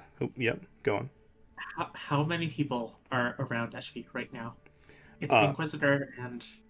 There are about 6 of your soldiers, 12 Imperial soldiers, and the Inquisitor that are still on the ground with you. what about the guy that I can't seem to see? He is flying. He seems to be floating in the air right now, about 40 feet up.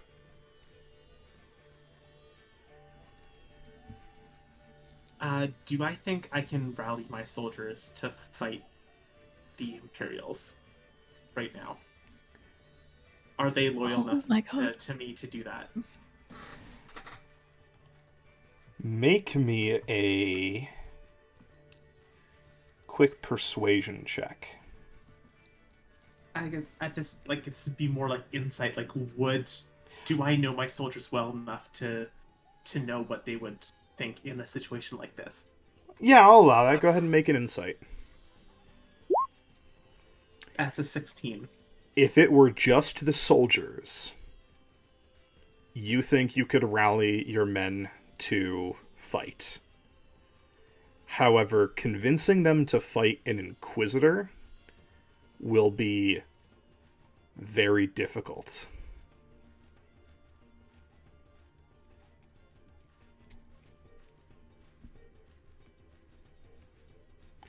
These are, again, volunteers. That one on the left is the blacksmith's son. 2 of them on the right are, normally, like, when they're off duty, they help run a general store here in town. These are not professional soldiers. Now, these are Getting them to... Oh, now these are not knights or any kind of heavy infantry here. These are, footmen. They've got leather armor and short swords and bows, but that Inquisitor is the problem. not to mention the basically godlike being in the sky. But it's the Inquisitor that's casting the magic and entrapping the dragon, who I think I can infer is Evandra. Oh, the Inquisitor's not casting magic. It's just standing there.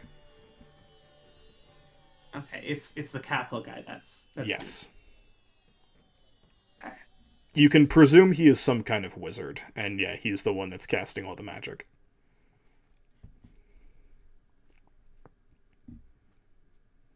Wow, this is a situation where I don't think Eshwi knows what to do. She's still freaking out because,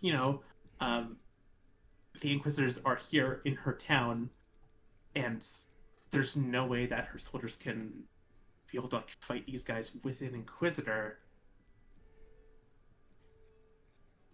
But if she were to take a shot at the Inquisitor, would that distract the wizard long enough that Evandra would be able to potentially escape?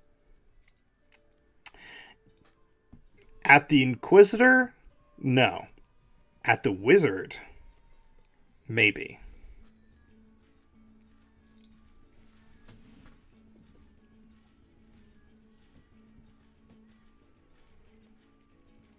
Where do you feet up? Neither her nor Steam would be able to make a shot like that. One of the men next to you is holding a short bow. Good enough. Eshi will take the short bone quiver from the man and hand her her inquisitorial halberd. Or no, not the halberd. He hasn't earned that. And will take a shot with the short bow at the wizard. Roll an attack roll. Dex based. And I actually don't have a short bow weapon in my inventory, so I'm just going to roll a dex check and add a +2 to this. That's an 11. You fire off your arrow at the wizard. It glances off of a magical barrier that seems to be around him like armor. Expected. But he turns to look at you. And in that moment, the dragon breaks free.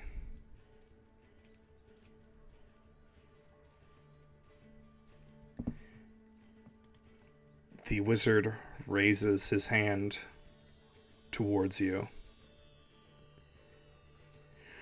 No! The dragon flies between you and the wizard. No. Evandra, no! As a disintegrate hits her in the side. Oh, no.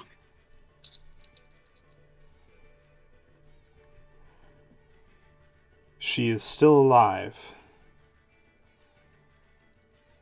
but heavily injured. And she quickly flies away from the town. The wizard chasing.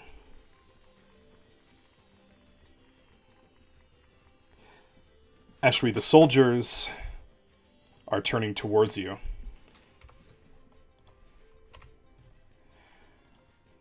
I am going to need you to throw your token on the screen and roll me initiative. No. Oh no. Let's see. This is going to be at the top of the map.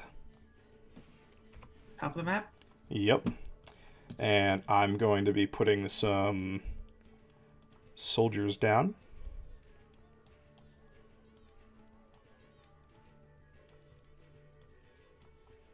I think this might be the shortest life of a character that I've seen in a D&D session this far. In D&D Would you be campaign, surprised if I sorry. said it wasn't the shortest I've seen? You know what? That's fair. But also, holy shit, she's going to die. Eshwi. Man, Let's. how do you feel? How do you think I feel? You got a backup character? Nope. At session 1? Listen, Evandra is more important than Eshwi. Is Eshwi's Yes. opinion. I would argue both of you are important. Okay. She wouldn't. Well, she's wrong. She's important. The 6 footmen with you that are marked red are your troops. Oh boy. Time to Fire Emblem this shit. So go ahead and roll me initiative.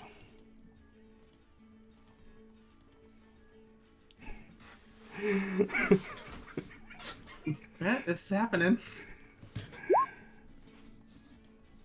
This is what happens when we don't get the entire party together soon enough. Oh, that's like really like that's storytelling right there. It is. Let's see.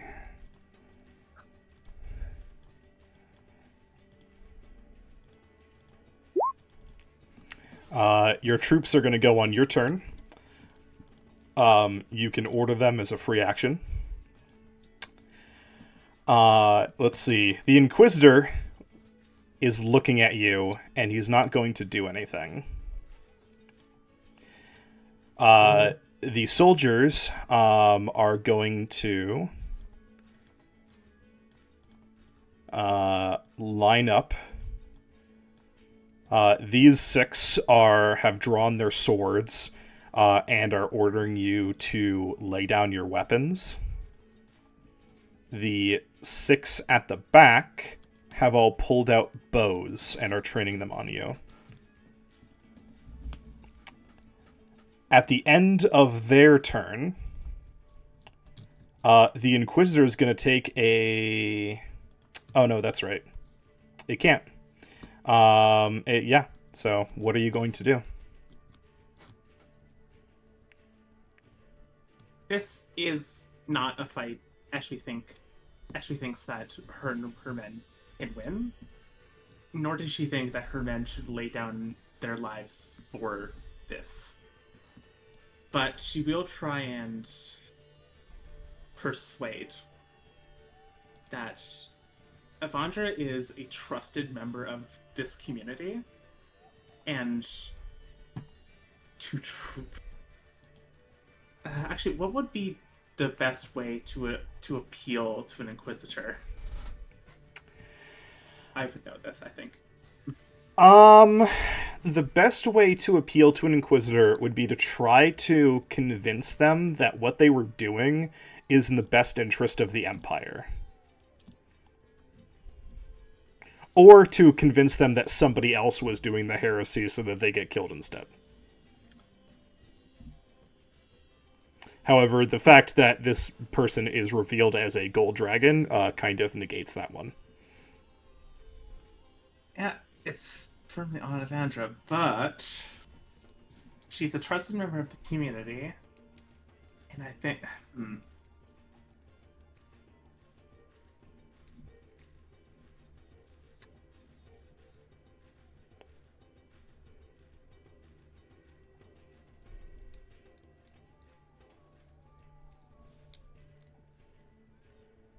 Would I be able to make an argument that Evandra, her stories, and basically just the morale that she gives to the town of Bayren helps it raise a more patriotic citizenry that might wish to enlist and further the goals of the Cackle? This would be lying through my teeth, of course. Make me. But would it be enough to get the blame on me and not my men? make me a persuasion check. Cool. Prepare for me to roll a 2.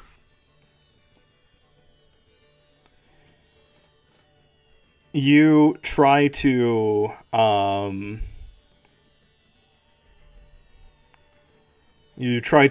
like plead your case, but the Inquisitor kind of shifts in a way that you know is essentially it's shaking its head.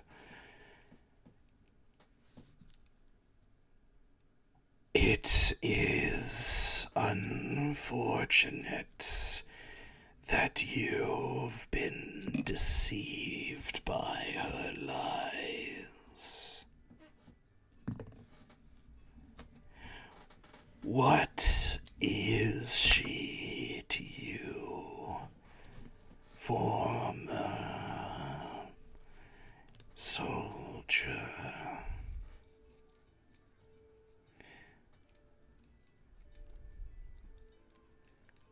Do you know what she has done? I know her as Evandra the Storyteller. She is, in many ways, my own aunt. Just gonna roll something real quick. But Okay. regardless of my actions, they should be held on me and not my men. Soldiers, she'll direct her squad. Lay down your arms. It is unfortunate that you have been taken in by her lies. And it will rustle around in its robes until a piece of paper or parchment pokes out from the end, and it holds it up for you. You see a wanted poster showing Evandra's face, and that she is accused of being a high-ranking member of the Rebellion, a group that has been attempting to seize control of outlying towns and villages for a couple of years now.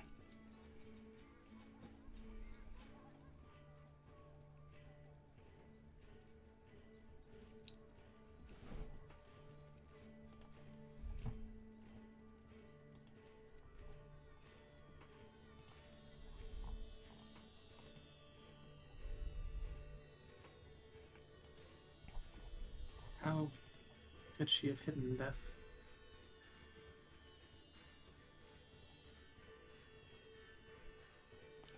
Traitors are tricksy.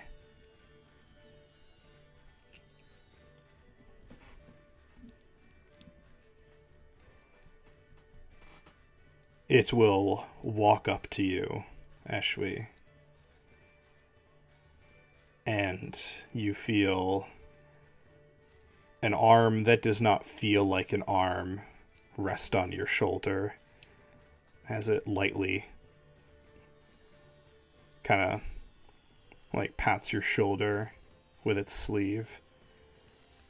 They are deceitful monsters.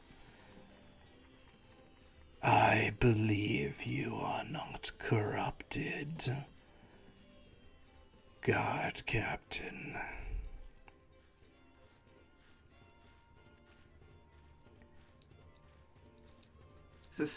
Thank you, honored Inquisitor.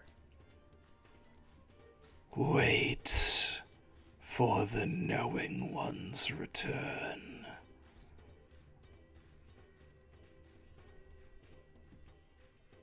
And it will click at its soldiers. Most of them will group back up with it and begin to continue to walk through the town. Well, two of them will just kind of stay here and keep an eye.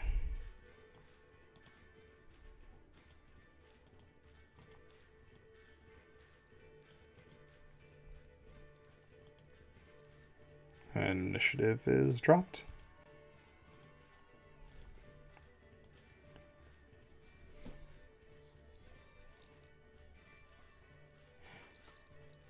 Mond, Oscar, and Mallow. The three of you saw as Eshwi fired an arrow at the impossible being in the sky, and the dragon, its entire probably 40-foot section of its flank disintegrated and turns to ash, fled into the distance. What will you do?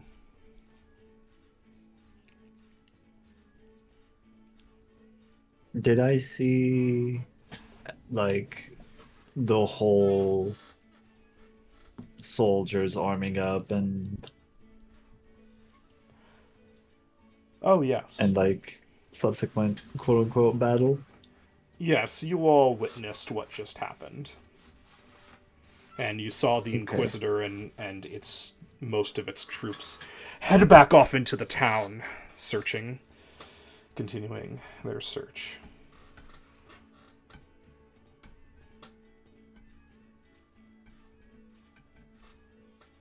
Malo, Mond. go to the mansion. I'll join you later. Wasn't Mond carrying him? Yeah, he's putting him down while saying this. Did he, for a second, nearly collapses back to his knees, but holds Okay. himself steady. It's okay. Daphne's still there. Yeah. Yeah, Dagny's still there for support. Mallow, Yeah. as you watch the being fly away in pursuit of the dragon, your soul begins to feel less pressure on it. Interesting. I think I'm feeling all right enough. 30 minutes. Be there then, please. No more. He I nods at Mond. I might bring someone in tow. And he's saying this while looking at Eshwi. There's a chance. I'm I'm sorry. But 30 minutes. And he runs off. no more. I would like to be stealthy from now on, but you can continue with the others. I'll just DM you. Roll me a Yeah, stealth check. Oh, yeah, go ahead, Oscar. Oscar would stand there because they were going out the back door, right? And Oscar wouldn't have left far from the back door. Yeah, I was gonna ask that as well, because I think Oscar is standing 5 feet away from you too. Yeah, Oscar's like, 17? Good to know. Yeah, I Oscar- think you'll see them having a conversation and Mallow running off. I think. Would He I- disappears into the woods. Would I see that Mallow feels is in heavy pain, or would I just see a brave face and It is this look of concern. He's not very good at hiding it. There's this worry. There's still also these now I guess smudged streaks of black that had dribbled down his chin, but other than that, he seems worried as he's running off. yeah. Oscar would look at Mond and go,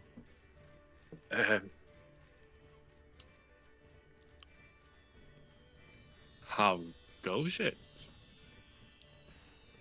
Would he see mine? I mean, before you stealthed, sure. Yeah, before it itself, yeah. Like, I imagine Malo runs off and Oscar turns to Mond as you're, like, crouching down and, like, getting ready to try to be sneaky. Yeah.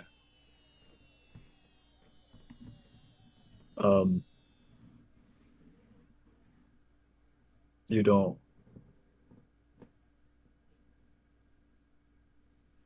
No. No? Just. Hey, if you follow that path over there, there might be, just someplace safe. And he points towards like a path out of town, hoping that you look at it. Yeah, he'll look. As soon as you look back to where Mond was, gone. Gone. It's like, You can roll I fell perception for if the you want. oldest. I fell for the oldest trick in the book. I'll roll perception.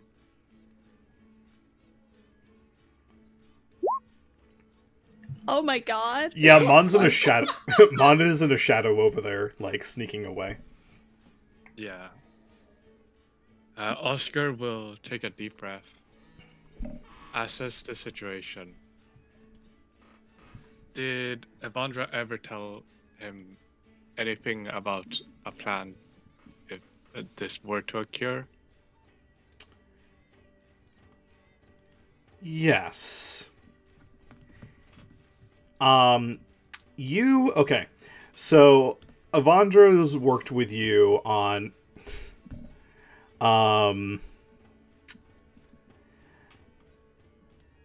getting your, getting you safe and, away from all of this. And she told you, like, there's not a whole lot of safe places in the Empire to go if you're trying to hide from the Empire. Yeah. You're not sure how much you, like, believe or trust what she told you. Because she told you that if things were so bad, if she wasn't around to help, and you had to get out of the Empire, there's 3 directions you could go. Out into the ocean, which she didn't recommend. Into the wilds, which she didn't recommend. She told you to go to... Let me find the name. To the Nightmare Lands. She told you to seek refuge in the Demon Lord's kingdom. If you needed to get out of the Empire. Which is a bit of a problem, because that is, as far as you know, the farthest one away. Yeah. Alright. I'm gonna follow Mond without Mond knowing. Okay. Hopefully. Oh my god. Are you gonna, like, stealth follow Mond, or are you just gonna kind of, like, walk? Follow. Okay. Go ahead and roll a stealth check. Because Oscar in his mind goes, the villagers are safe. They know very little, and they're probably. Can I reverse roll perception on this? That really depends. Go ahead and roll your stealth check, Oscar. Yeah. Where is stealth? There is stealth. Not My much. passive is Oh 11. I'll my take that. god. So yeah, I was gonna tell you that it's based on your passive. So Oscar is, like, trying to be stealthy, and stealthily follow you, Mond. You hear just, like, the most obvious, like, accidentally bumps into something, feet crunching on the sand. It's really obvious that he's behind you. Yeah. What the fuck? Huh? What the fuck are you doing? Don't mind me. I'm just drunk. And Oscar kind of, like, mumbles to himself, like, The villagers should be safe. Roger and Deadwing. Looks back to Bond. Live there. It's like I'm really like contemplating like what to do. This child is gonna get in danger. Oh my god. Mm. I want. Okay. One condition. Do you hear me? One condition. I want you to completely shut up about the next 30 minutes. Forget them entirely. What were you talking about? The next 30 minutes did not happen. Oh my god, just go. Of course, I don't know anything. Just yeah. I follow right behind. Now shut the fuck up and be a better stealther. I'm old, okay? Am I able to hear this? God, I hope so. Yeah, Eshui, you're like, standing there with your men. These other two soldiers are just kind of like, they're giving you side eyes, keeping an eye on you, but they're also just like, one of them pulls out like a piece of cheese and is eating it. The other is kind of just like picking at like a loose thread in his uniform, like trying to like he takes out his dagger and he tries to like cut it so that it doesn't look bad, but he accidentally just pulls it more, so it's just getting worse. Oh my god. They might not win the battle, but they won the I don't give a fuck war. No, this is just standard gardisanry. Like, this is what happens when you don't give a guard enough to do. I described my time in the military. Yeah, this one pulls out a monster and starts scrolling on YouTube, and and the other one is just like again. I'm gonna synthesize that. Is again doing the same thing that I already described, because people do that on their uniforms all the time. Now that you introduce monsters to this land, I'm going to fucking find out a recipe to synthesize that. I hope you're aware. Bold of you to assume Monster that is actually an energy drink composed of like a monster essence that you have to harvest from actual monsters. Bold of you to assume the ancient archmage Taurine didn't already create it. We're out here about to just play Dungeon Meshi instead of. Yeah. Hey, listen, if you guys want to try to make cool food for monsters, like the crafting system is still in work in progress. So, I mean, we have a baker, we have a pearl diver, and we have a tavern keep. We got it. Yeah. So, Eshui, you absolutely see like Oscar kind of like pretending to be drunk. I don't know if you see Mond. What's your passive? Or if you'd like to try to make an active check. Passive is 15. Yeah. But I think she'll like disregard whatever the fuck Oscar is doing right now, because that's Oscar. And is going to like kind of like direct her men to just no. We're gonna stick in this holding pattern for now. All right. Mond, you are sneaking close. You are, snuck up kind of close. Let's say go ahead and throw your token on the map. I think he's taking the route that's like under the shops right now. Yeah, absolutely. I'll say you're able to make it to like here. Both of the soldiers are kind of distracted. They're paying attention to these 7 down here, but that's about it. The temptation between continuing to hold what I sent you, or just yoinking this guard.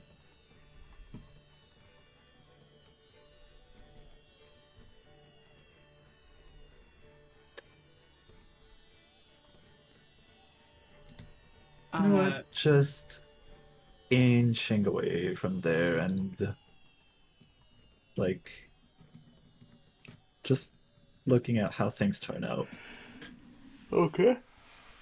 What were you gonna say, Heather? Can I make like an actual perception check?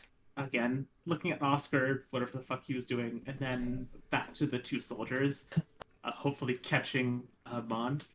Sure. Go ahead and make a perception check, and Oscar, if you want to throw your token on the board, you may as well. Sounds fun. Wags my finger at you. Yeah. You don't notice anything out of the ordinary. How far away does Eshe think that the Inquisitor and that entourage has gotten? It's been a couple minutes. They're probably in a entirely different section of town. Okay. I think Eshe knows at this point that what she just did with that cackle is not going to be forgotten. And so like, she knows enough about Inquisitors that even if she weren't like labeled a heretic and killed on sight, this is probably like imprisonment and a whole lot of pain for the rest of Bayren. So she is going to order her soldiers. The six of you never saw anything. If anybody asks, don't recall anything from tonight. Leave. Wait, now hold on. You seven are supposed to stay here and wait. Disregard them. Hey!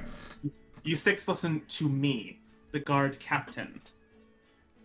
She will like stamp her halberd on the bricks. You six leave. You never saw anything. And you two will never see anything again. And she will roll initiative. All right. Oh my god. Yeah, baby. 17. Should I also roll initiative or not? If you would like to join this combat, they are drawing their swords and pointing them at Eshwe. According to what I sent you, I think I will. Oscar will as well. So you have to make sure you select your token on the board. Yeah. Okay. Yep. Let me check something first.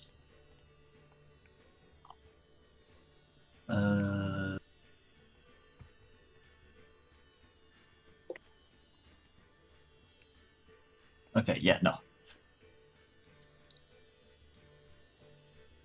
Well, All right. Eshwe, your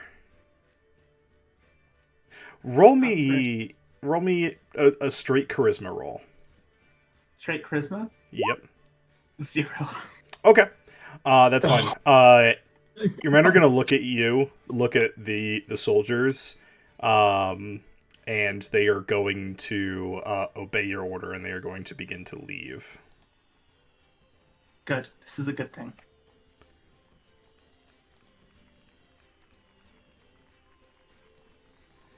I thought you were about to say, and they stay. Like, no! Oh, if you rolled high enough, they were going to. They were going to fight on your side. you have 0 Riz. This is a good thing. Yeah, it's like, you rolled low, so they were just like, oh fuck, if the captain wants to die, I guess we won't stop her. If it was high, it would have been like, no, we're standing with you, captain. We're not going to leave you. Man, I thought like low charisma would be like, no, they won't obey my orders. This is the first time that I see a 0 charisma. I mean, gain a net positive for everyone involved. you're ordering them to leave and not fight, and yes, they're not like, bloodthirsty mercenaries. So yeah, they're gonna fuck off. Good. All right. Ashley is going to take a 5-foot step here, and she is going to stab at this guy with her halberd. Absolutely. That's a 17 to hit. That absolutely hits. All right, and rolling damage. That's 9 piercing. Eshri, I have to ask: is this a lethal Yes. attack or a non-lethal attack?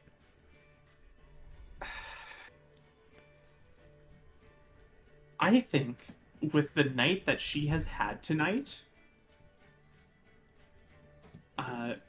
Bayren being under a hunt by the Inquisition, a member of the Cackle showing up and nearly murdering her aunt Evandra.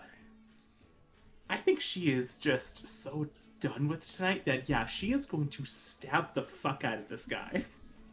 Absolutely. This is lethal. You run your halberd through him, and he just...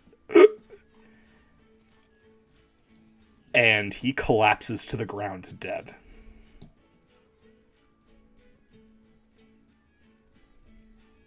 She will then turn to face the second. Anything else on your turn? And approach.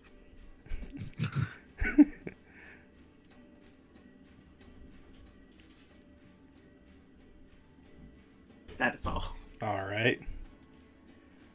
Bond. You just saw Eshwi just fully lay open the first man's innards. Yep, and that satisfies the condition. Ashwi, as you approach the second soldier, you see a flash of pure silver just jump out of the shadows and actually just pounce on the soldier, jaws aiming for his neck. I would like to make Hell yeah. attack.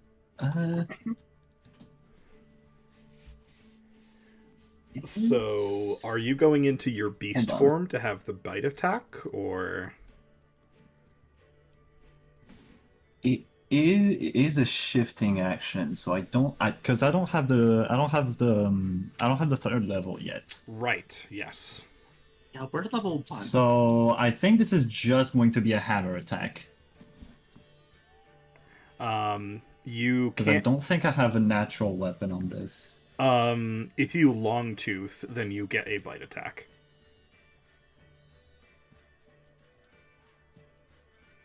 Ooh.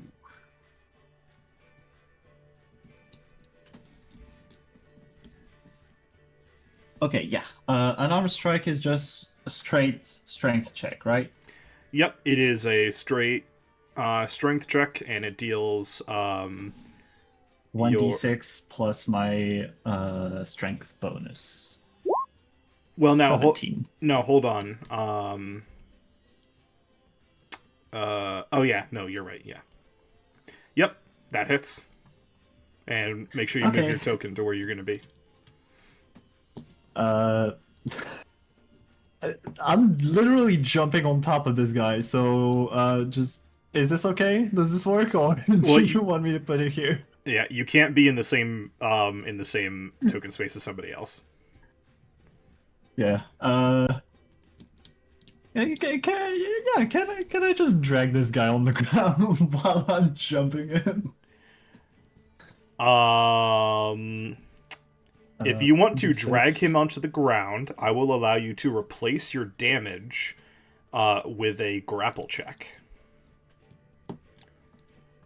If you'd Nah. like. Or you can just do damage. 8 damage. Alright, you tear into this guy. He is not looking good. Alright.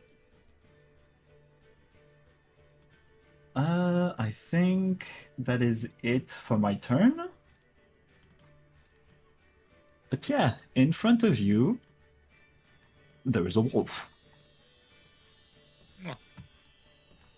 with longer legs than you would see on usual wolves. Pure silver fur and just glowing streaks of blue into it. Hell yeah. Anything else on your turn? Nope.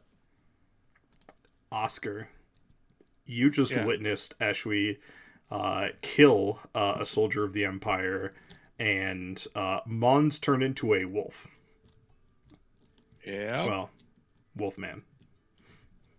Oscar will pick up this jar. Is it heavy? What's your strength score?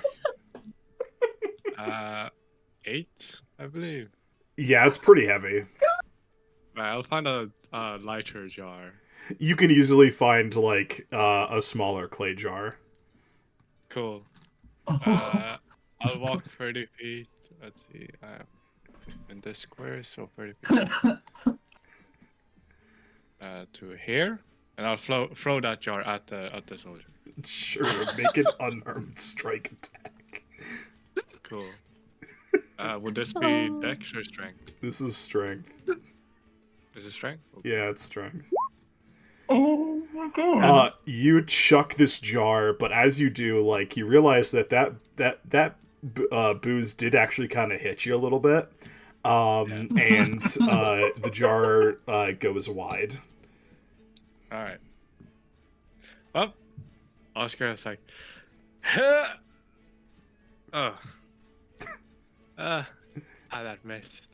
Oh well. Good job, Oscar. And just last turn. All right. Wow. You'll be executed for this! And the soldier is going to attempt to stabbeth at Mond. 18 to hit. 18 hits, yes. He's going to deal six slashing damage as he brings his sword around and rakes it against your chest. Thank God for temporary hit points. Ashwi. We're gonna finish this guy off. Stabbeth. You have advantage. All right. Yeah. Hold on. This is not querying advantage. Hold on. Okay, so on your character sheet, you're gonna need to go over to settings.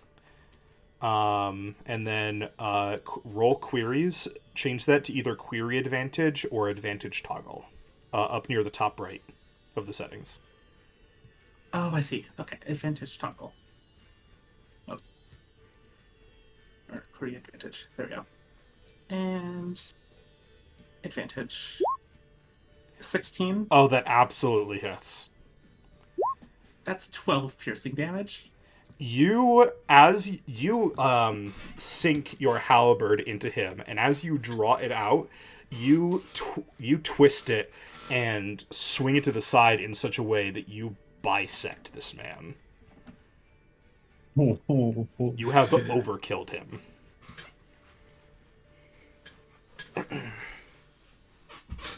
Ashby, breathe in.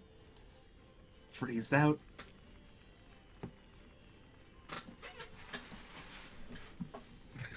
What the hell are you two doing here? Nice swinging. Thank you, Oscar. I'm And drunk. I and saw I you need- attack that guy. The wolf is speaking. Yeah, I believe that's Mond. Shut. I told you. 30 seconds aren't up yet. 30 minutes. Sorry. Forget. You 30 don't seconds know has- shit about what's happening.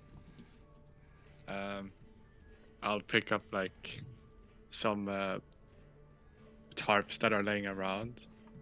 I drag them over and I start like taking the body parts, putting on in the ropes, and like just rolling them up. Yeah, absolutely. You certainly That's- can roll up these bodies. You do see that they have like some pouches and stuff on their belts, as well as their armor and weapons. They each had a short Yeah. sword and a short bow. I'll take the bow and a short sword and the pouches and strip them. Eshri will do the same to the other soldier, filling her quiver that she took off of one of her soldiers, as well as just ripping off the pouches and stuffing them in her bag. Yeah, absolutely. On the second one, Eshri as well, if you would like, his studded leather armor is still intact. If you want to take the time to take that off, the second guy though, it's like destroyed. Absolutely ruined. Not enough time. I don't care enough. All right. Both of you roll me a d6. Okay, don't. 3. 5. All right. Eshwi, you find 3 gold on that guard, and Oscar, you find 5 on the other one. And go ahead and add, if you are taking their swords and bows, go ahead and add them to your inventory as well. Okay, don't. Once you have the bodies wrapped up, what are you doing with them? I'm gonna drag them with me. Eshri is already kind of covered in blood from the stabbings. So she's just gonna take the 2 bodies and just sort of bring them like over her shoulders in like a fireman carry. Mm. And it's all right. I can take these. Oscar's like, yeah, I still haven't gotten my medication, so go ahead. I'm not as strong as I used to be. Old man laughs and just follows. Through me being the guard captain, would I know about where bodies are like, usually hidden by criminals in the area, or like just a safe enough spot that these 2 won't be found? There's not a whole lot of criminals in the area. Most of your job, or at least not on the level of murder, most of your job in terms of criminal activity is theft and the occasional money scams. People, putting a layer of gold on top of a silver coin kind of stuff. But in terms of hiding a body, you know that there are some caves along the beach that fill with water at the high tide, and if you put them in there, they probably won't be found for a while. That sounds good. Eshwu will direct Monge and Oscar over to these caves where we can dispose of the bodies. Question. Yes. Yes. Would are bucket crabs omnivores? Or do they just... What do they eat? Oh, they absolutely would eat people if given the chance. Cool, because it's high season, isn't it? It is high season. Oh my god. Cool. Oscar Or will throw be them like, into the sea. Oscar would be like, it is high season for the bucket crabs. If we want to get rid of them quick and fast and with no trace, I would recommend throwing them to the bucket crabs. You know that, there are a lot of crabs in these caves. I suppose. Although I would be against merely feeding them to the crabs, as we do eat the bucket crabs on occasion. It is unhealthy to consume something that is already human. Transfer of diseases and all that. Yes. But yes, we are in a hurry, so I will loosen my rules. Mund is just gonna grab that. The two halves of that guy and just carry him on. Yeah, we'll say, between the three of you, you all get the bodies dragged over to the cave. Yeah. The two halves of person. Yeah, he had 9 hit points total and was down to 1 after Mond bit him. So yeah, you overkilled him, actually. Yeah, well, this is what most of her life has been so far. All right. Oh man. Later. Not the All right. heresy murder, but just the murder. Where do we go now?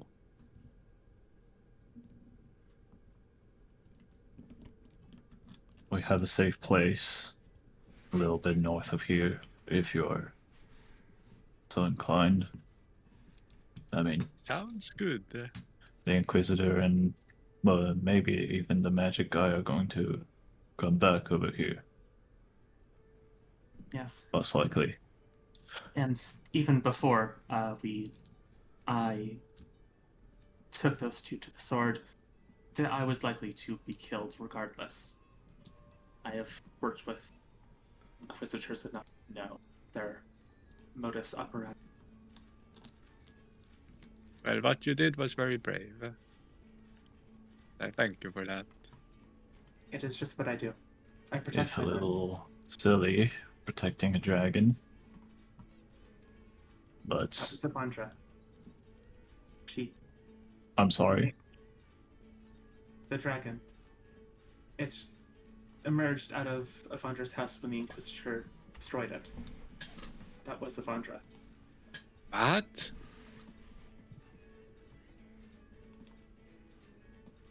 That was Ivandra? I'll be a little skeptic about that, but I'll take your word on it for now. I admit I cannot say for certain, but any other explanation does not make sense. Just Well, should All try right. to head to safety follow me. before they all return. Okay. And kind of like beckons the two of them. Thank you, Bond. Don't mention it. Get going, Bond. Really, don't mention it. This is not. I don't enjoy this.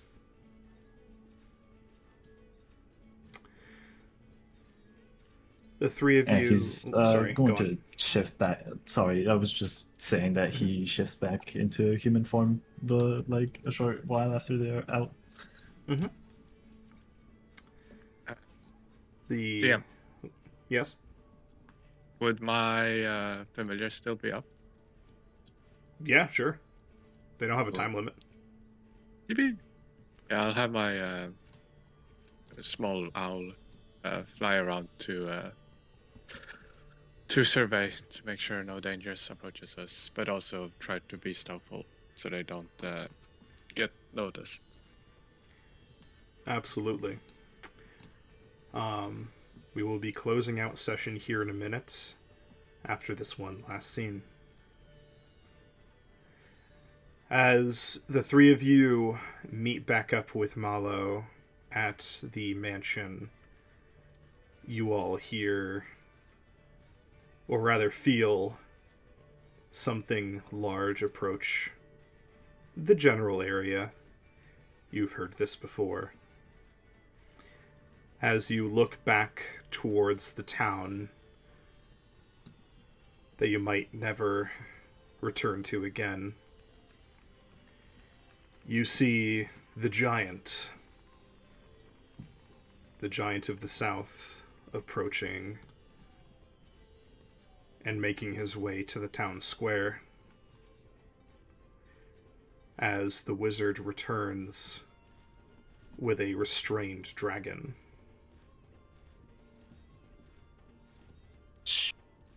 You watch as the villagers are all corralled to the town center. And as the giant raises his mighty sword,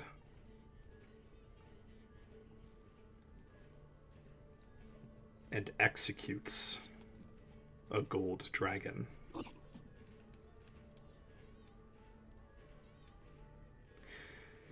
And that is where we are going to end session for today. Oh, okay. Session 1, baby!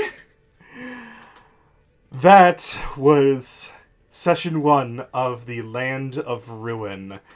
Our first shit. new campaign in this brand new world of Zimpak. Thank you all so very much for coming. I hope you had fun. I know I did, and I will see you all next time. Bye-bye! Bye-bye. Fuck. Bye. K. Rule Artemia, you daughter of a bastard.